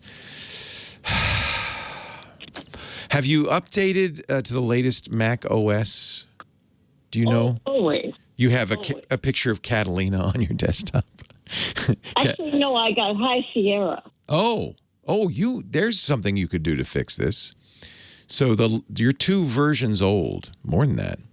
So let's update it. So the thing to do is go to the Apple. Okay. And under the Apple, you'll see System Preferences. And in there's a gear that says Software Update. And I want you to click that gear and go to Software Update. And then I'm looking at this, and I don't see the gear under System Preferences. Well, you open the System Preferences will open a whole window. Oh, wait a minute. I see. And then third row, in mine anyway, there's a gear that says Software Update. You click that and see if an update is available. I'm not seeing the Software Update. Oh, yeah, you may not. Oh, yeah, you have. I forgot. You're on High Sierra. You're ancient. Okay, go back to that Apple menu. And I forgot. This is something Apple did since High Sierra. I apologize. Under the Apple menu, there should be an update or a system update under the Apple menu. They moved it into System Preferences later. I apologize. That's my fault. Okay, Software Update under Mac OS. Okay. Yeah. You want to get up to the most. If it's really only a 2-year-old Mac, you should be running Catalina. You're running a fairly. You never updated it. That may help things a lot. I update every time it tells me I can. Yeah, but yeah. So we'll try running the update manually now, and see if you can get up to the latest Mac OS, which is Catalina. Well, the only update I'm seeing now is the security update. We'll always do those. An incompatible update. Yeah, because you're on High Sierra. Are you sure was this Mac new 2 years ago? It was new. It was. I bought it in January of 18. And it was brand new. Yes. Yeah, you should have several more updates. I don't see an ability to do that. I'm trying to remember now. It's been a while. Chris, do you remember on the old High Sierra where you put the update? I forgot. Thinking. Oh, I know where. Do this. Under the Apple, do About This Mac. Okay. I've done that. Okay, what does it say? Mac OS? Yeah, Mac OS 10, 13.6, and it does say software update. Yeah, press that button. And what it gives me here is 4 incompatible updates. Updates installed in the last 30 days. I have to run, unfortunately. We got to do another segment. But you absolutely now want to get your Catalina update. It's really important. You're way old. You're two major versions behind. That will probably fix this. Our show today brought to you by Expressvpn. You all know, I mean, I've told you so many times why you need a VPN, right? Everybody knows that. If you're on Wi-Fi, VPN keeps your conversation private. So somebody who's nearby can't snarf your passwords or your conversations, the sites you visit, all that stuff. Interestingly, even if you're at home, even if you're on a wired network, there is still somebody who can snoop on what you're doing, your internet service provider. And there's no law preventing them from selling the information they get about the sites you visit and what you're doing online. In fact, most do. They sell it to marketers. Not only is there no law against it, almost everybody does it. So a VPN protects your security, protects your privacy. That's why I always use ExpressVPN, whether I'm at home or not. But there's one more thing you might like about ExpressVPN. You can pretend you're in a different country. See, ExpressVPN is in almost 100 different countries around the world. You'll usually they have their smart technology that usually chooses the server nearest you, but you can always, and by the way, I love the ExpressVPN software, iOS, Android, Mac, Windows, Linux. You can even use it on a smart TV and many of the streaming devices. You press the button and it'll do the smart pick, but if you choose, you can say, I want to be in London, or I want to be in Tokyo today. Why would you want to do that? Well, let's say you're a Netflix fan and you've watched everything Netflix US has to offer. Me. Well, you can say, I'm in London now. You'll suddenly see Netflix UK and all those Doctor Who episodes. Or you can go to Tokyo and see all the anime. You can unlock thousands of new shows. It's completely legal. If you're a Netflix subscriber, you just refresh and you're in that country. And now, you wouldn't do this with anybody else's VPN, but ExpressVPN is so fast you can watch HD video without a hiccup. That's why I love it. It works with Netflix. It works with Amazon Prime, BBC's iPlayer, YouTube. Easy to use. Press the button. There you are. You want to watch Blackadder? All the Blackadder you can eat on Netflix UK. Brooklyn Nine-Nine on Netflix Canada. Rick and Morty, Netflix France. It's in French, but it's more fun. Rick and Morty. Morty and Rick. If you use my link right now, you can get an extra 3 months when you sign up for a year. That's the best deal, less than $7 a month for the best, simply put, the best VPN there is. Privacy-focused, no tracking, for reals. ExpressVPN.com/techguy. ExpressVPN.com/techguy. Oh, Rick, oh, Morty, you are so beautiful. Actually, now I want to watch Rick and Morty in France. How I Met Your Mother on Netflix Germany. No, the nice thing about Netflix Germany, they give you, and actually you can do this in the US too, you have a choice between the dubbed version or the subtitled version. So you can watch How I Met Your Mother in English with the German subtitles. See, that works pretty well. Fresh Prince of Bel-Air in Netflix Australia. Parents just don't understand. Expressvpn.com/techguy. Leo Laporte, the tech guy. It's time for Chris Marquardt, our photo guy. Chris is coming to town. Well, if your town is Chicago, anyway. I thought you weren't doing any more traveling for a while. What's going on? There's no travel involved. So let me tell you about this conference. Next weekend, the weekend after this weekend is Out of Chicago In Depth. And Out of Chicago is a photography conference. It's been around for 10 years. Probably more even. Great photo conference. And it's the second time this year that this takes place online. And I will be teaching at it. So you won't be going to the Bean down by Lake Michigan? No, not really. No. Okay. Not really. We're looking at a pretty amazing setup. There are over 60 great instructors. I mean, they have David Duchemin, they have Brooks Jensen, Brenda Tharp, Alan Shapiro, Ted Orland, so many more real experts in their fields. And there's going to be 3 days of sessions starting on August the 21st. And that's the coming weekend. And then there's a week of get out and shoot. And then there's a week later, there will be 2 days of epic group image reviews. And there's sessions on almost everything. I mean, there's landscape photography, street photography, architecture, travel, flowers, nature, post-processing, creativity. This looks special great. techniques. How much does this cost? It is $400, but we're talking over 30 sessions. They run in separate tracks over those 3 days. They are live. The instructors team up. There's always 2 instructors tackling the same topic in depth over a 4-hour session, including a Q&A and so on. And pretty much you can, if you register, you can of course get all the recordings of the sessions later on. So you'll end up being able to see them all. That's nice. Yes, you will. And it's $400, and there's a promo code, Chris, that will get you $50 off. Oh, nice deal, Chris. Sweetens the deal a bit. So I see you're there with your sensei.photo compadre Valerie Jardin. There we go. Yep. Valerie Jardin. She's with me on Photo Sensei, but we also teamed up to talk about unleashing the power of limitations, which is a thing that is, I mean, just to get the creative juices flowing, that's a wonderful thing. And Valerie is known for her minimalism style in terms of gear. She is out with one camera, one lens, and the results she gets out of that is just amazing. And I take this to film photography, which is also a good way to limit yourself. And and the material on those sessions, everything there will be new. There is no like take an old presentation out of your drawer and hold it there. This is new stuff that we're putting together.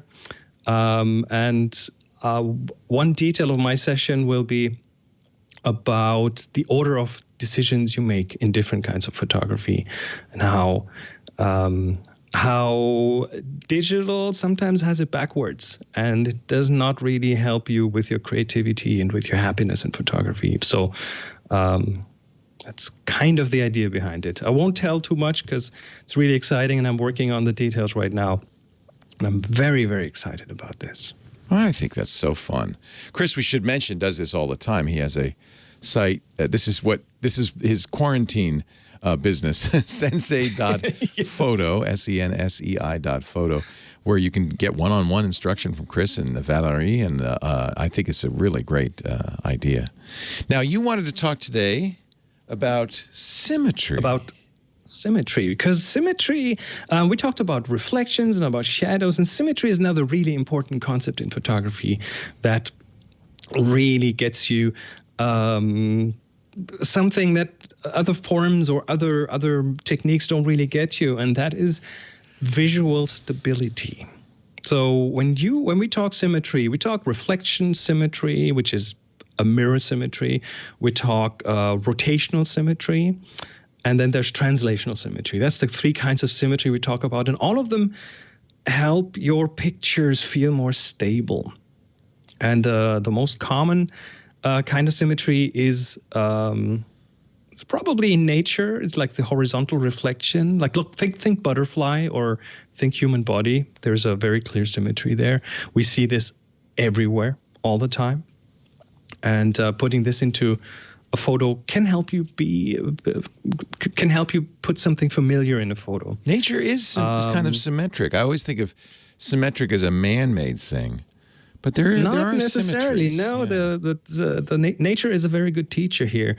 If you rotate the axis 90 degrees, you have a horizontal water surface reflection. You have that's true. Trees reflecting, mountains reflecting in some body of water. Of course, the calmer that is, the more beautiful that will be.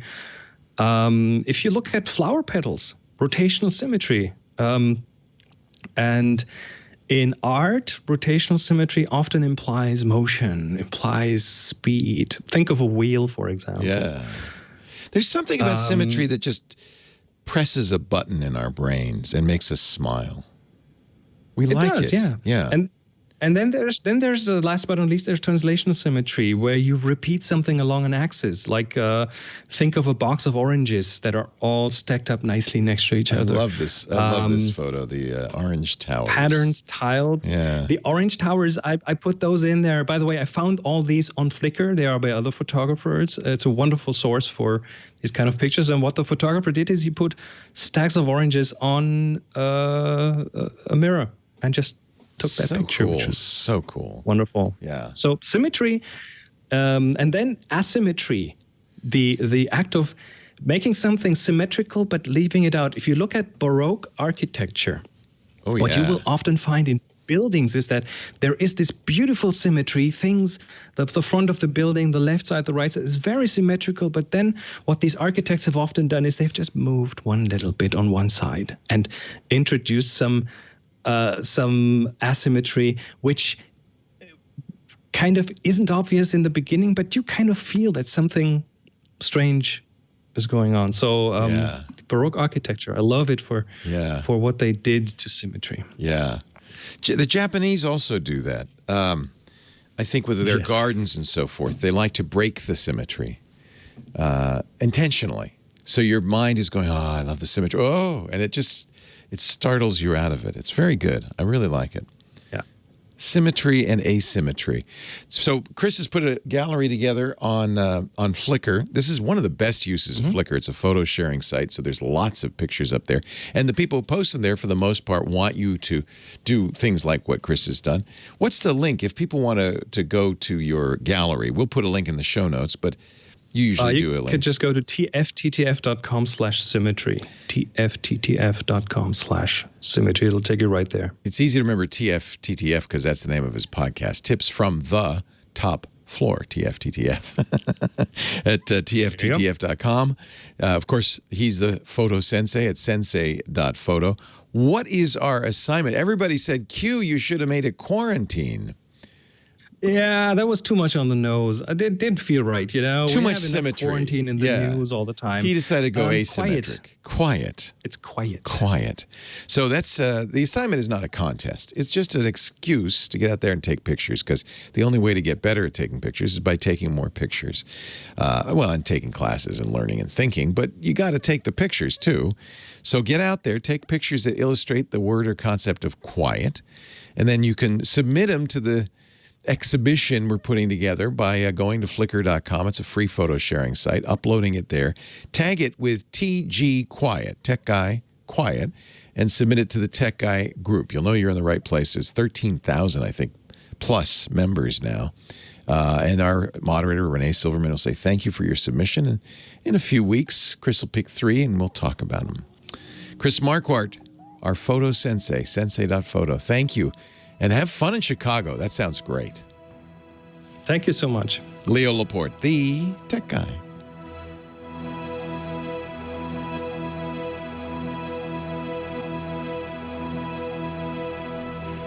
Kill. That sounds great. So you're not traveling to Chicago. I thought, he's such a brave man. He's going to Chicago. No. I wouldn't have done it. No. In person. And who would come in person anyway? You know, I think people are not, coming out into conclaves like that, even if they're legal. So At least not the people you want there. Yeah, yeah. So yeah, it's great. It's wonderful. It's fun. I'm very honored to be there. It's a great list of people. Yeah. And there's an amazing list of people. Yeah. Really amazing. I mean, people like Ted Orland who was is an assistant to Ansel Adams. I mean, there's people on there. On the roster. How fun. I feel very very nervous. That's the only thing that makes me sad is that you can't meet these people. You can't be there. You can't go out and have drinks afterwards and stuff like that. Yeah. That's what we're missing. But you can network and maybe a while later. Yeah. When it goes back to being in person. We'll have time to do that. It will be back Lisa says, when are we traveling again? I said, I don't know, but we are definitely traveling again. I don't know when that'll be. I think so too. Now we're having some fun thinking about where's the first place we go. There you go. Something to look forward to. Yeah. Sometimes we have the saying in German, the Vorfreude, which is a word which means the joy of anticipation. Yeah. Is sometimes bigger than the actual joy when you're there. It is for me. Planning a trip is always the best fun. Yeah. It's so much fun. Yeah.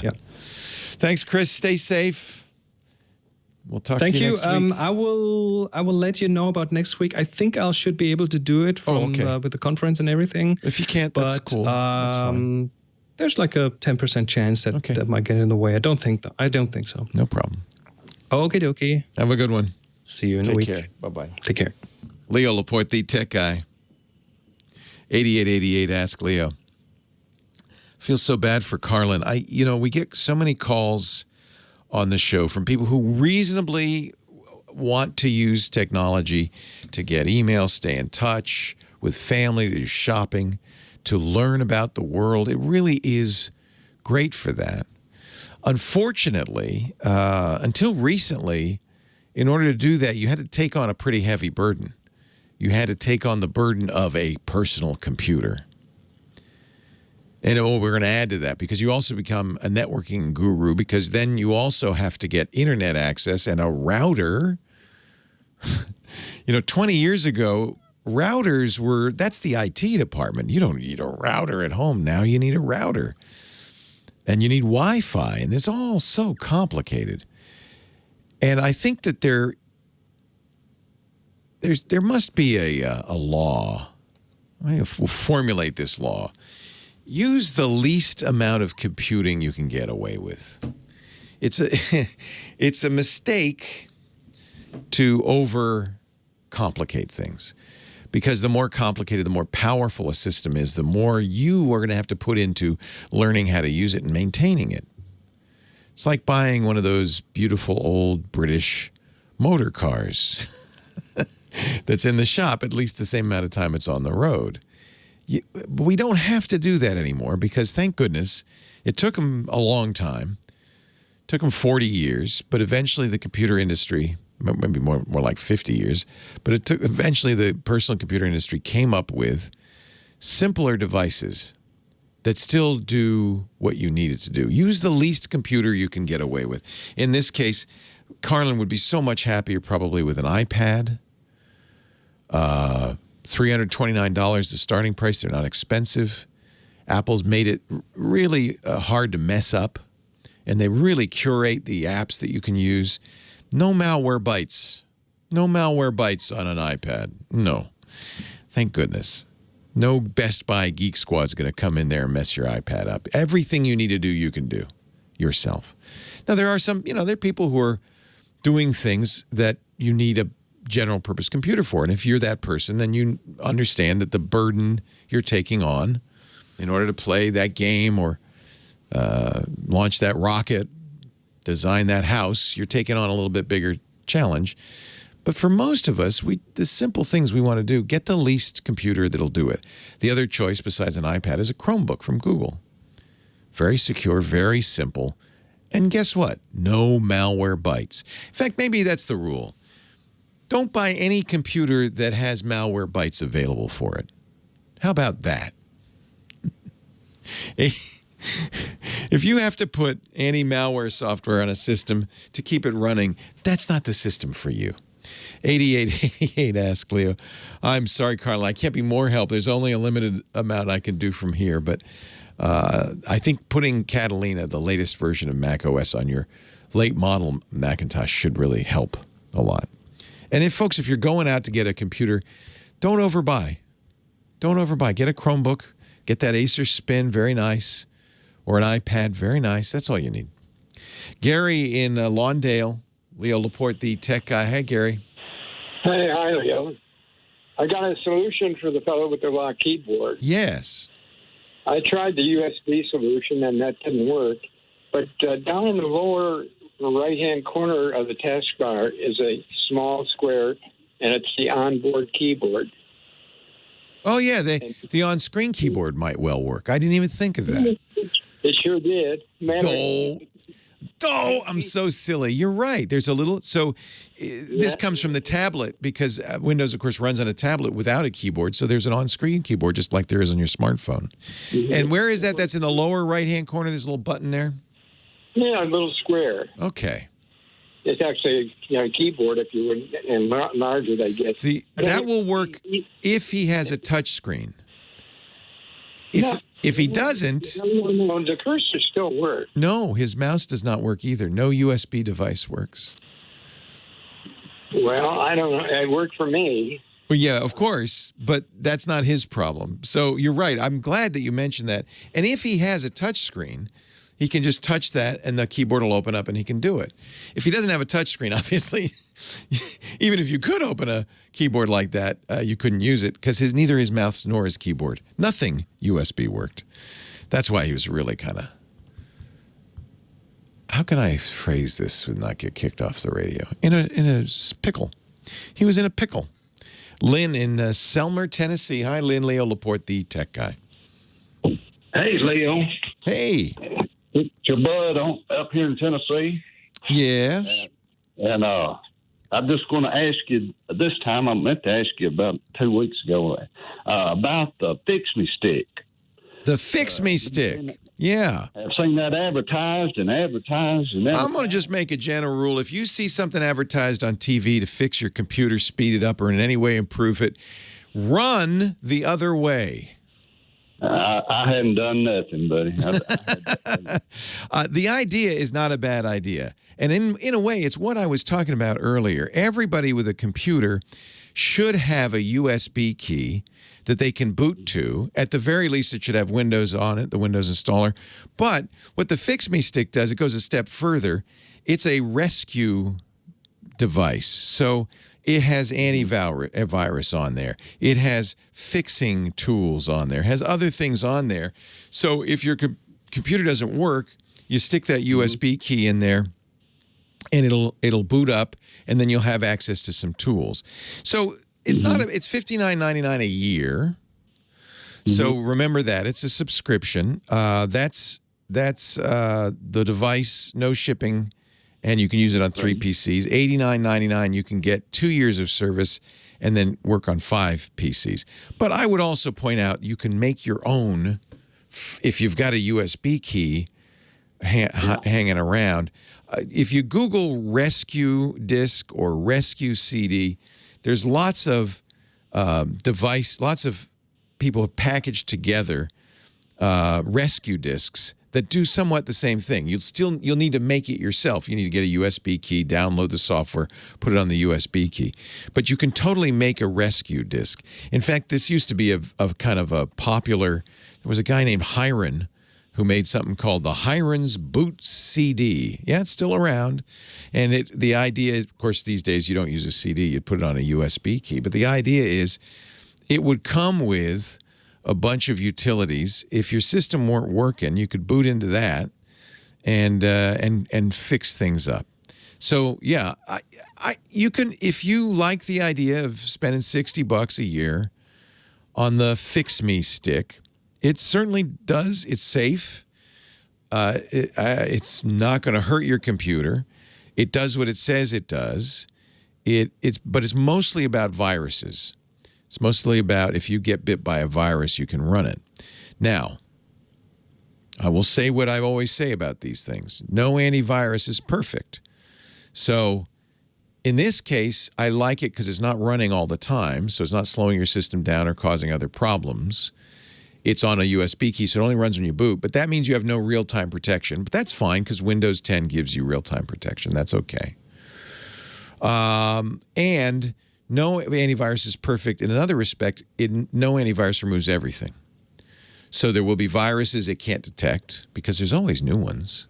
There will be viruses it can detect but can't remove because sometimes what happens with a virus, most of the time, in fact, these days, virus authors aren't dumb. They attach themselves to critical system files. Remove the virus, you create a non-booting PC. And so what will happen with the fix-it stick will say, well, yeah, you got something, but I can't fix it.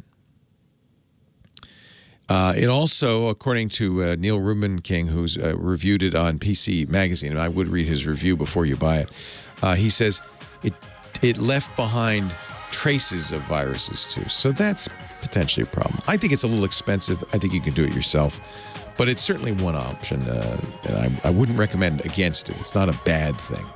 It's just not everything.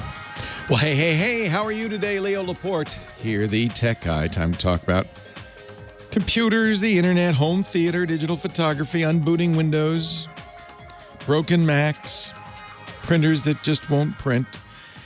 The usual range of computer woes. 8888 Ask Leo, the phone number, 888-827-5536, toll free from anywhere in the U.S. or Canada. I'd love to hear from you if you have a question, a comment, a suggestion. Paul's on the line from Santa Ana, California, our next caller. Hi, Paul. Hi, Leo. Hey. Thank you for taking my call. My pleasure. What can I do for you today? Well, I had two laptops. They're both Dells. One is my laptop, and the other is my wife's laptop. Mm-hmm. They're similar but different models. My laptop has an AMD processor. Mm-hmm. Hers has, let's see, mine's an AMD 5. Hers is an Intel i5. Mm-hmm. They both run at about the same speed, 2 gigahertz.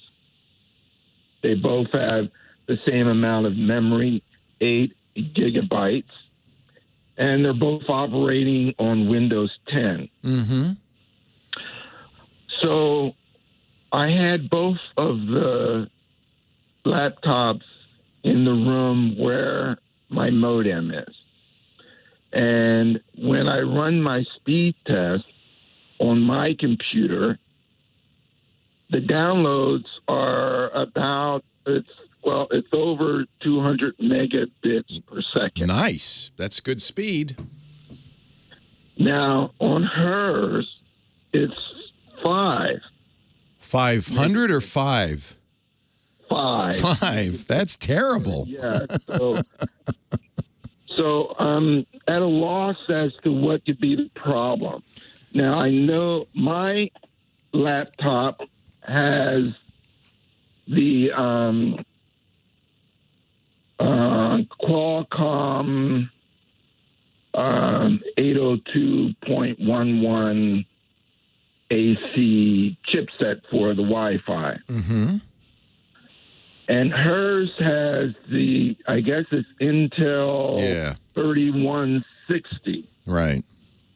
So those are different Wi-Fi chipsets. You shouldn't see that big a difference. I could see one might be 20% faster than the others, but that's a lot. That's 1/40th the speed. That doesn't seem quite right. One thing you might try just to see, so something's wrong, obviously. And the problem is we got to figure out where in the networking stack, if you think of it's networking as a stack of pancakes, each doing a different thing, where in the network stack we're not getting the proper throughput. So one way to just kind of quickly narrow it down would be to see if you connect it, and I don't know if you can, but do the speed test wired via an Ethernet wire. Some laptops have an Ethernet jack. Many don't. You may not have a way to easily do it if you don't have a USB Ethernet adapter or something like that. But I'd be curious if they both had the same wired speed. What that would tell me is then, okay, the issue is in the Wi-Fi stack. It's either the Wi-Fi card or the Wi-Fi software, or the drivers, something like that. If the Ethernet were slow on both of them, then we would say, oh, this is a much lower level issue having to do with the TCP/IP stack. So that's one thing for diagnostic purposes. I would, and the reason it's important to figure out why is there's a couple of things you could try. Okay. But they may or may not work depending on what's wrong, right? So this would be like a doctor saying, well, I'm going to give you 5 different kinds of medicine. One of them might work. The other 4 might kill you, but one of them might work. It's not going to be that bad. But for instance, you can get fairly inexpensively a $5 or $10 USB Wi-Fi adapter. You just plug it in, turn off the internal one, use the external one. If, in fact, it's a problem with the Intel Wi-Fi driver. She's on Intel? You're on AMD, right? Yeah, you have Qualcomm. If it's a problem with the Intel driver, Wi-Fi drivers can be notoriously bad. Or it could be the chipset. If it's either of those, well, an external card will fix it.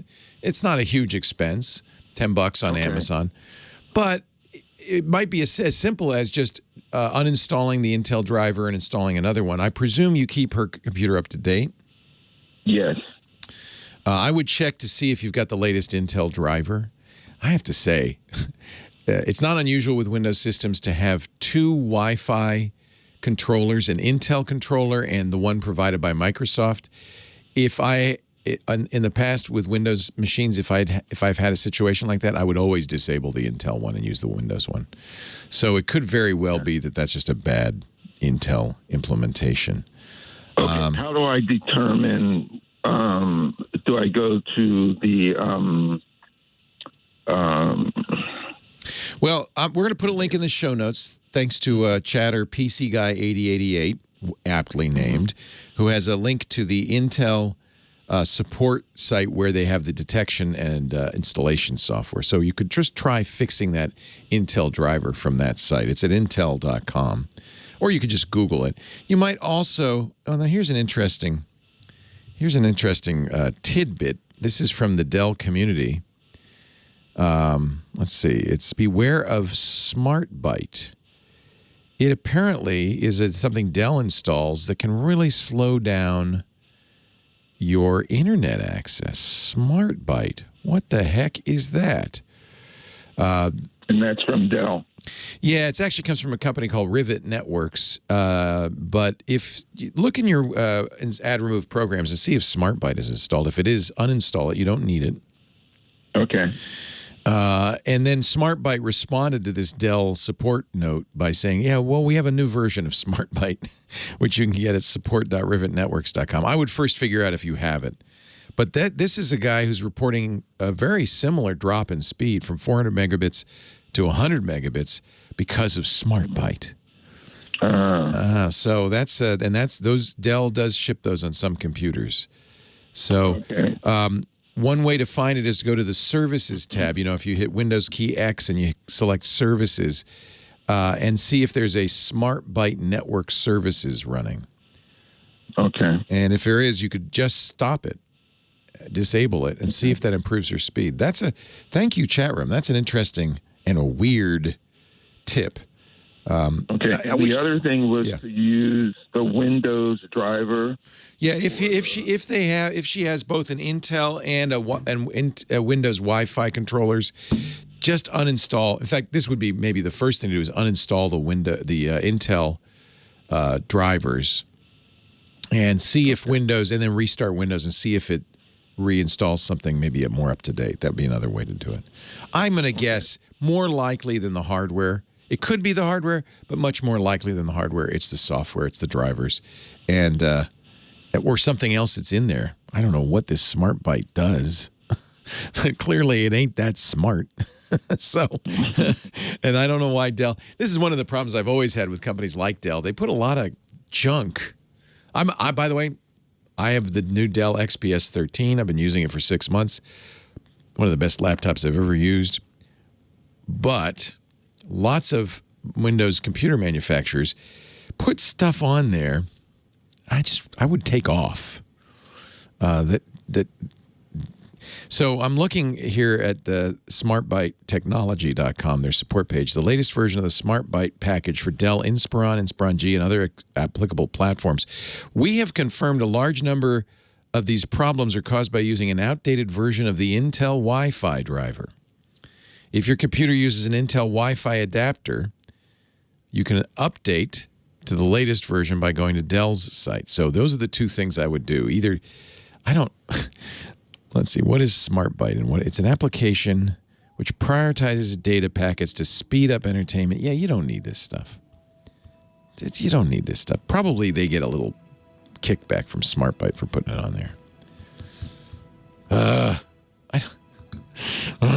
One of the reasons I really love my Dell XPS 13, the 2020 edition, is it doesn't run Windows. I have Linux with it.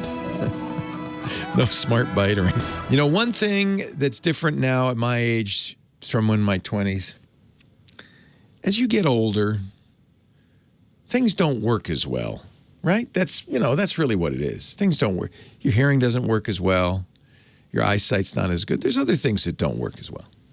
And if you're a guy trained your whole life to be the strong, silent type, you don't complain. You bear with it, right? That's why Roman, our sponsor Roman, has created a digital health clinic for men. Because they know, well, first of all, this was before COVID. Now it's even more sensible. But even then, guys just aren't going to go to the doctor. You know that. Guys, if you've got a wife, you know that your wife's always hounding you. Last night, my wife, literally last night, said, you should see a doctor about that. And I said, I'll just rub some dirt on it. I'll walk it off. I'll be fine. Right? She literally. I said, no, honey, I don't need to see a doctor about that. That's, by the way, why guys who are married live longer, because they make us go to the doctor. But sometimes it's embarrassing. You don't want to go to the doctor. For instance, if you're suffering from erectile dysfunction, completely normal as you get older. It's actually, and this is how Roman got started. It was the guy who started Roman, smart entrepreneur, in his 20s, started having problems. Fortunately, his dad was a men's health doctor. He asked his dad. His dad said, no, that's serious in your 20s. If that's happened a lot, he got him workup. He had undiagnosed heart disease. Had surgery. He's better. He said, you know what? Other people don't have a dad like you. We got to create Roman. Anyone who's dealt with erectile dysfunction knows how awkward it can be to talk about it in person. But it's not just an inconvenience. It could be a sign of an underlying health problem. You need to talk to a doctor. Luckily, there's a simple, convenient solution to get the treatment you need without leaving the couch. Roman. It's not just for sexual health, hair and skin, daily health. I take a testosterone supplement that's fantastic. Prostate health, bone health. And it's easy, it's affordable, and it's a real licensed U.S. physician who's not just going to give you a script, just go, yeah. No, they really, because this is about health. Go to your phone, go to your computer, complete a free online visit. You'll hear back from a U.S. licensed physician within 24 hours. If the doctor, after a full exam, decides treatment's right for you, you can get your medication shipped to your door with free 2-day shipping. Free unlimited follow-ups, too, with your doctor anytime. Free. Whether you got questions or you want to adjust your treatment plan. Free. No commitments. You can cancel at any time. Let Roman be the source of your wellness. Guys, do it. I don't want to be a nag, but you really, there's no reason to suffer. There isn't. If you're struggling with ED, stay home and go to GetRoman.com/techguy. Get a free online visit, free 2-day shipping. GetRoman.com/techguy. Free online visit, free 2-day shipping, real doctors, real medicine. GetRoman.com/techguy. Leo Laporte, the tech guy. 8888 Ask Leo, the phone number. I'll tell you what I got to say. I got to say Stephen in San Antonio's next. Hi, Stephen. Leo, how you been? I am great. How are you? Just better than I should be, but thank you. These days, we're all better than we should be, I think, unless we're not. I've got an iPhone 11. Yeah. I've got it surrounded by a mail order special, what do you call it? A case? Waterproof box, yeah. Oh. Waterproof case. Nice. Okay. My daughter bought me a magnetic holder that I put on my dash, and then you put a piece of metal on the back of your phone. Yeah. And stick it up there. Yeah. But every time I turn the corner, it falls off. I'm sorry, I shouldn't laugh. So I'm thinking... You need a better magnet. Well, yeah, I do. I bought a rare earth magnet. Oh, that's a good magnet. Yeah. Yeah, okay. But if I put that on that piece of metal and then stick it on there, is that... Well, as long as you get the poles right, otherwise it could oppose it, in which case it'll go flying into the back seat. It's flying into my face. Yeah. Usually, so I've had mounts like this. You glue a piece of metal, obviously magnetic, something with iron in it, on the back of your phone, and then you've got one of those neodymium, rare earth magnets on a mount, and it goes and it holds it on. But it's got to be pretty close. Is it inside the waterproof case? Could be that the problem? No. It's on the outside. The mount itself is a little round ball. And then like a washer that you put there's a magnet inside a washer. So it's just not strong enough, or maybe the metal plate. Who makes this thing? Oh, I don't know. My daughter got it for me, and it's very nice of her, and no reflection of your daughter. But it sounds like it's just not a strong enough magnet. The ones I've used, it's certainly possible to do this. You could barely get the thing off. It's so strong. In fact, I have one that goes on my iPad, which is considerably heavier than a phone. And then the idea is you hang it from the back of the plane seat. I don't use this much lately, but you hang it from the back of the plane seat, and then you go whack, and your iPhone is stuck on there, and you can watch a movie. It was something Dick DiBartolo told me about a couple of years ago. So it's possible for this magnet to be strong enough to absolutely hold your iPhone. Yeah, well, maybe I should wait and talk to Dickie D. You just need a better magnet. That's all. Well, what I'm saying, but I want to find out. Do you think it's going to mess if I put that rare earth magnet? That's a good question. Right. So a magnet will not hurt your phone, but it will hurt your compass. I just learned this. I always assumed that the compass in the iPhone was somehow electronic or something. No, it's a compass. It's a magnet. So it doesn't work well if it's near magnets. But if you aren't using the compass for anything, then you're okay. Well, it won't break it. The Bermuda Triangle, so yeah. I think I'll be okay. Your navigation will go downhill. Yeah, I don't think it'll break it. It just distracts it. And so people put magnets on their phones all the time. In fact, a great many cases have magnets in them, as you've probably noticed. Yeah, but super magnets, though, that's the only worry I have is super magnet. Yeah, they're not that super. Don't worry. Memory card somewhere? No. Okay. No. Thank you so much. You're welcome. You've been a big... You just get some Gorilla Glue and glue the thing on there. That's all. Yeah, and I'll get lost in San Antonio, but I'll find my way back. Hey, is it hot down there today? Yeah, it's over 100. Yeah. Oh man. What do you mean? It feels like 105. I bet. Humidity and heat. Oy. Well, stay cool if you can. I appreciate it, and thanks for the call, Steve. Okay, thank you, Leo. Take care. Bye-bye. Yeah, this comes up a lot because a lot of cases, a lot of mounts have magnets in them.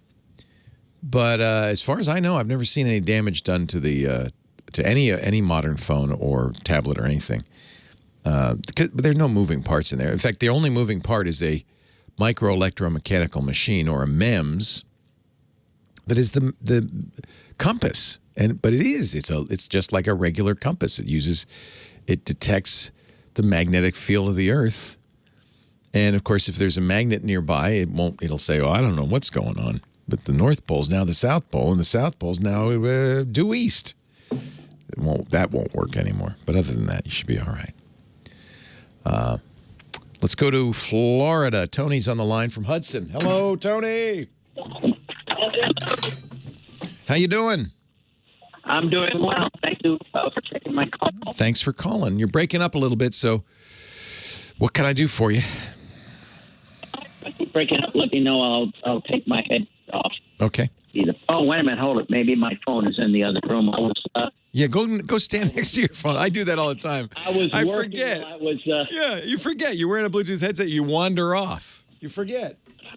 Well, I was multitasking until. Yeah, because we kept you on hold for 4 hours. I completely understand, and I don't blame you. Anyway, I have before the did a lot of traveling. Oh, now you're worse. Are you near? Yeah. No, I can hardly hear you at all. Hey, look, I'll tell you what. Hang on, we're gonna get this fixed. I don't know what's going on, but let me give you back to Kim, and maybe Kim can do some magic. She's good at that. She's got magic to do. Kim will work with you. 8888 Ask Leo. Half an hour to go on the Tech Guy Show. I'm excited. I bought this week. Microsoft announced kind of an interesting new phone. They call it a Duo. It's a dual screen phone. Looks like a little notebook. When you open it up, there's a screen on the left, a screen on the right. They can do different things, or they can span, and you could see a giant 8-inch screen. So it's like a tablet, except it's got a hinge down the middle. And I was going to get the Galaxy Fold, and I saw this Duo. I thought, this is great. Every tech journal is saying, oh, don't buy that. It's too expensive. It doesn't have NFC, or it's not waterproof, doesn't have wireless charging. I don't know. I think it could be a new way for phones to work. I'm very interested. So I'll give you a report when it comes out September 10th. Leo Laporte, the Tech Guy. And the geek goes on. 8888 Ask Leo. Let's see if we can get Tony now. We've fixed his connection. Hi, Tony. Hi, how are you doing? All better. Thank you. Sorry about that. Good. Thank you. I just couldn't hear what you were saying, so I didn't know. No, absolutely. I didn't realize. I was already almost 30 some odd feet away, so it's... Yeah, Bluetooth. Okay. Basically, as I was saying, is that long before the digital age, I had a lot of photos that I had taken and slides. Nice. That I had made and everything else. Yep. And I've got hundreds of them. I had bought about 6-7 years ago. I had bought a Brothers. I think it was a Brothers all-in-one, basically, that scanned, and it was made so it could do photos and all. But the quality wasn't all that good. It wasn't very expensive at all. But I'm just trying to find something that I could use to scan the photos, scan the slides, scan everything that'll work. And get it done. I don't want to spend a whole lot of money on it, but I want to get something that's decent, but at least get some better quality than what I got. Well, the good news is scanners have really leapt forward. Now, the sensors on the cameras are so high resolution that you're probably going to be much happier with the results. 600 DPI, even 1200 DPI, more probably resolution than in the photos. For prints, I recommend Epson, our former sponsor, has a thing called the Fast Photo, which is designed for scanning photos. It's got a sheet feed. It's very quick. It's about 1 per second. If you had thousands of prints, that's how I would do it. But it's a little pricey. It's like $600. That may be out of your price range. The other way to do it, maybe you already have everything you need, and really this might even be the fastest way to do it, is if you've got a decent digital camera. Sounds like you're a photographer. Maybe you do. Yes. Doesn't have to be super good. Just even a 1-inch sensor on a point and shoot would be good enough. Put it on a tripod. Set up an easel so that you're taking it straight on. If you skew it a little bit, then it won't be square. But you're taking it straight on. Maybe light it, and you can do 1 a second easily. You just put the photo on the easel, snap it. That's why I use the easel and the tripod, so nothing's moving around, and you could do hundreds that way, thousands that way very quickly. So that's probably something you already have. Now, the slides are another matter. Negatives and slides, obviously, a regular scanner doesn't work because a scanner or a camera, in this case, they both work the same way, light's bouncing off the image into the lens. But that won't work with a negative. You bounce light off a negative or a slide, all you'll get is a negative. You want to shine the light through it from the top to the bottom. Correct. And so they do make slide scanners and negative scanners. Epson makes regular scanners that will also do this, that they have cameras in the bottom, they have the lighting is either from the bottom bouncing up and into the camera or from the top shining through into the camera. And so that's a number of Epson Perfection scanners will do that. The problem with it is it's a lot slower because the one I had a kind of a holder that would hold, I think, 5 or 6 slides. So I could do at least 5 or 6 at a time, but still slow because you got to load them up. Yeah. Scanners going, it's slow. So that's one way to do it. There are faster ways. Nikon and others make much faster negative scanners, but also much more pricey. Right. So it's easy to do the prints. The fast photo or your camera will both do a very fast, and nowadays very high resolution. Your camera's, 4K. Your camera's pretty good resolution. Oh yeah. I don't have any problems as far as the camera is concerned. Right. Okay. All right. Or you get an Epson scanner with a slide accessory, and you can do it that way for the negatives. Okay. That's a little slower. That's all. Yeah. I actually I had this. Unfortunately, my family, when I was a kid, took slides. They did Kodachrome and Ektachrome of everything instead of prints. So we would have slideshows. We would have the Kodak carousel. And my mom had maybe 20 carousels of slides, which wasn't very practical. The only way you can ever see these is by setting up a screen, setting up the projector. Yeah, I have the same thing. You remember that, right? Yeah. Yeah, I've got two left, two of the carousels left. So in those days, credit to Dad, that was a good high quality way of taking pictures, and they're beautiful. But eventually it just got impractical because only my mom could ever look at these. So we convinced her. I said, Mom, give me the carousels. Actually, my sister did it. Give me the carousels. She took it down to a service bureau. They scanned them. They cleaned them up. And now we have digital copies. Everybody got a CD. I actually store it online. It's really nice. Now we can look at them anytime we want. So it is worth doing that. You might get especially for slides and negatives, you might get a service bureau to do that. There are a lot of companies that will do that. Scan Cafe is the best known, but we used a local one. You can even bring it to Costco, but we used a local one in Rhode Island where my sister lives because she knew them and they really did a nice job. Be about 10 cents to 30 cents a scan, depending on the company. Yeah, that's not bad. No. Okay. You don't want to do the negatives or the slides. That's just too hard, I think. Oh yeah, it's a problem, and I got hundreds of pictures that I need to. And luckily, the one good thing they're all the same size, so once I set it up, I can just put them all. Yeah, the Epson has a sheet feeder, so you put in a stack at a time, and it goes. It's they call it the fast photo. It's really designed. Because I think Epson figured there are a lot of people with a shoebox full of photos, and they would like to get those into their. Once they're digitized, you can give them to everybody in the family. You can make copies. They're safe now. When they're in a shoebox in the closet, that's not so safe. Yeah, and that's where they've been for enough years. And yeah, you're not alone, my friend. we all have them. Yeah. Thanks, Tom. Okay. Yeah. Yeah, and I plan. Yeah, I'm going to do the iDrive tonight. Good man. I've been listening to your program and definitely gonna get hooked up on that. Yeah, well, that's a good example. No, every photographer I know, especially if you're a wedding photographer, you pay close attention to backup. And the key on any backup, and you don't have to use our sponsor iDrive, but the key on any backup is to have multiple copies.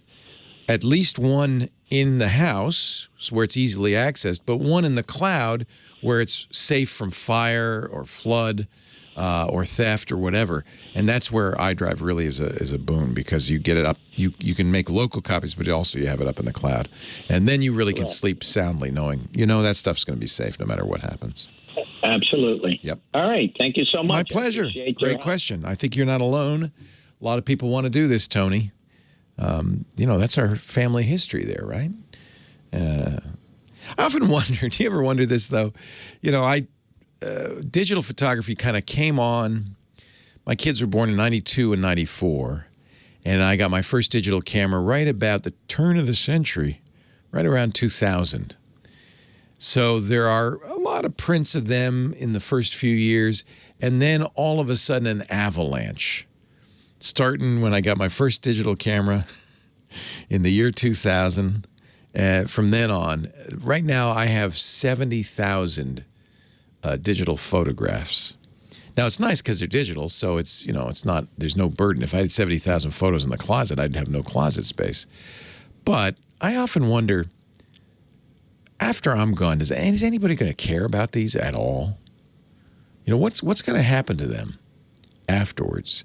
So I'm thinking probably the best thing to do, it's a lot of work, is go through them and pare it down to a few hundred. Really those are the ones you remember. We all have that picture from when you were 5 that you really remember. Get the best of them and print them in books. Then there's at least a chance, once in a while, your great-grandkids might go, oh, look, here's Leo's pictures, Grandpa Leo's pictures. Wow, that's boring. What's on TV? Leo Laporte, the tech guy. 8888 Ask Leo. Last segment coming up.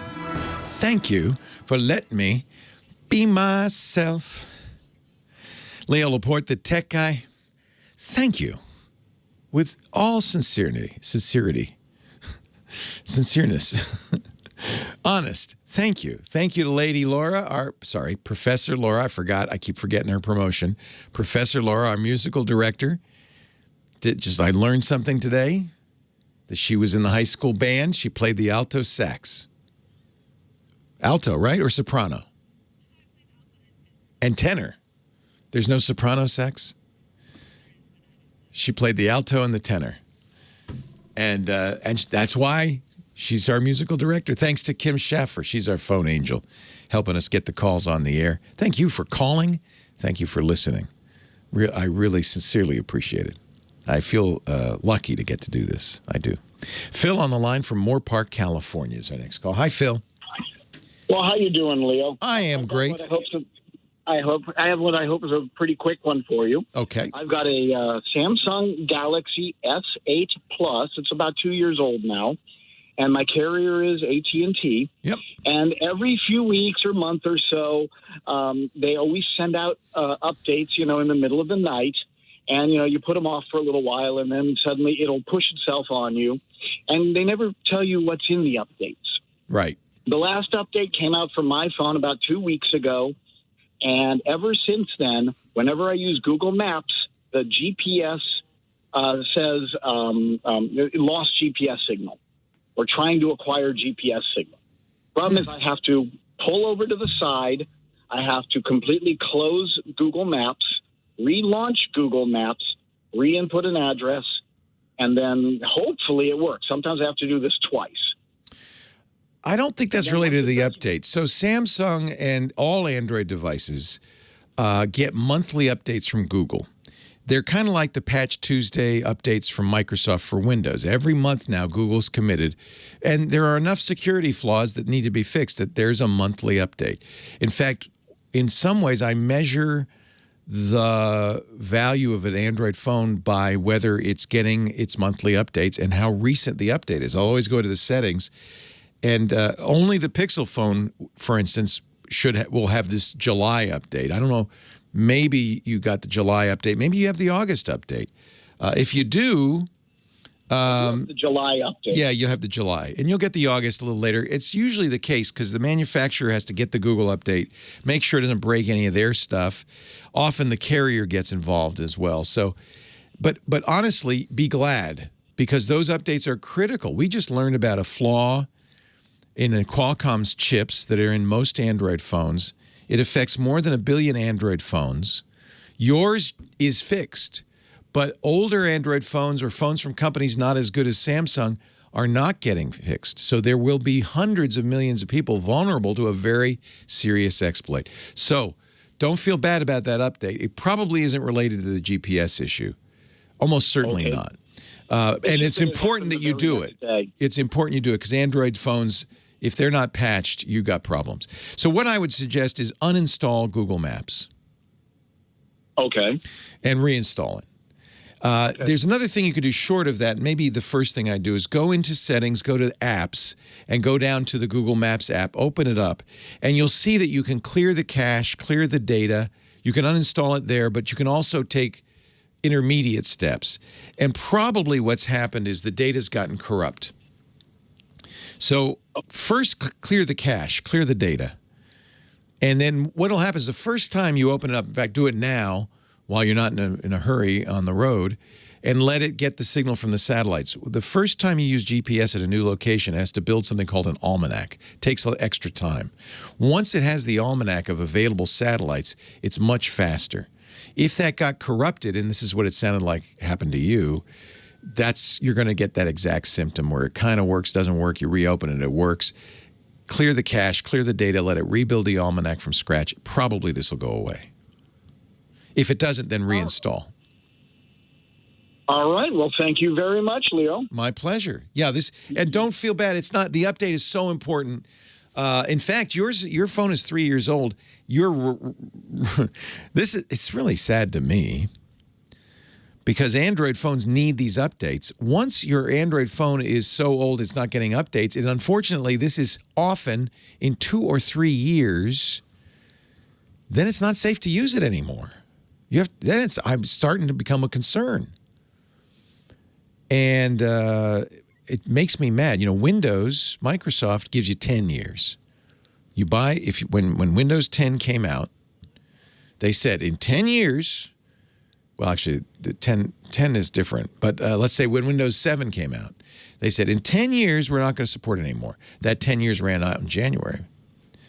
And now you're not getting patches. That's why we say don't keep using Windows 7. It's not safe anymore. Well, unfortunately, it's not 10 years for most phones. It's usually a lot fewer. In some cases, as few as 2 years. I think Samsung's 3. Google phones, it's 3. So at some point, you'll stop getting those monthly security patches. You can go into your settings and see how recently you got the security patch. If it's older than, let's say, March or April, it's dangerous now. I don't know how dangerous. I can't quantify that. But for sure, you should be very careful about what software you install. I wouldn't install any new apps, for instance. You should be really careful. It is a shame. This is nothing wrong with a 3-year-old smartphone. These things were very expensive. They were still working great. Why should this now not be safe anymore? That's so frustrating to me. Really bugs me. Last call of the day, we go to the Bronx. Hello, Laverne. Hello, Leo. I'm ready to throw my Mac out the window. Oh, what happened? Well, I think this might have something to do with upgrading to Catalina. I have a iMac late 2012, and all of a sudden, when I log in, it kind of grinds to a halt. Then this morning, I got a kernel panic report. Oh, yeah. Username, yeah, that type of thing. You don't usually see those on Macs. Windows either nowadays. Remember, we used to always get the blue screen of death. Yes. That means there's an error so severe that the Mac can't recover. Mm-hmm. That doesn't mean your browser crashed. That means a driver, something low level, the operating system failed. There's likely, you said it's 2012, so it's 8 years old. Yes.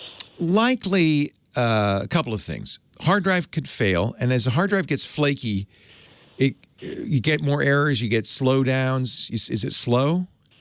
Yes, it's slow. But when I log in as a guest, it runs perfectly. Oh! So I have no idea what that is something I recommend every Mac user do is create a guest account or I usually create a second admin account that I never use because it's a really good diagnostic. So now we know the problem is just in your profile. Okay. That's easy to fix. Either create a new profile, delete your old one, and use that from now on, or wipe the drive and start over. So there's an error in your profile. Okay. That's good news.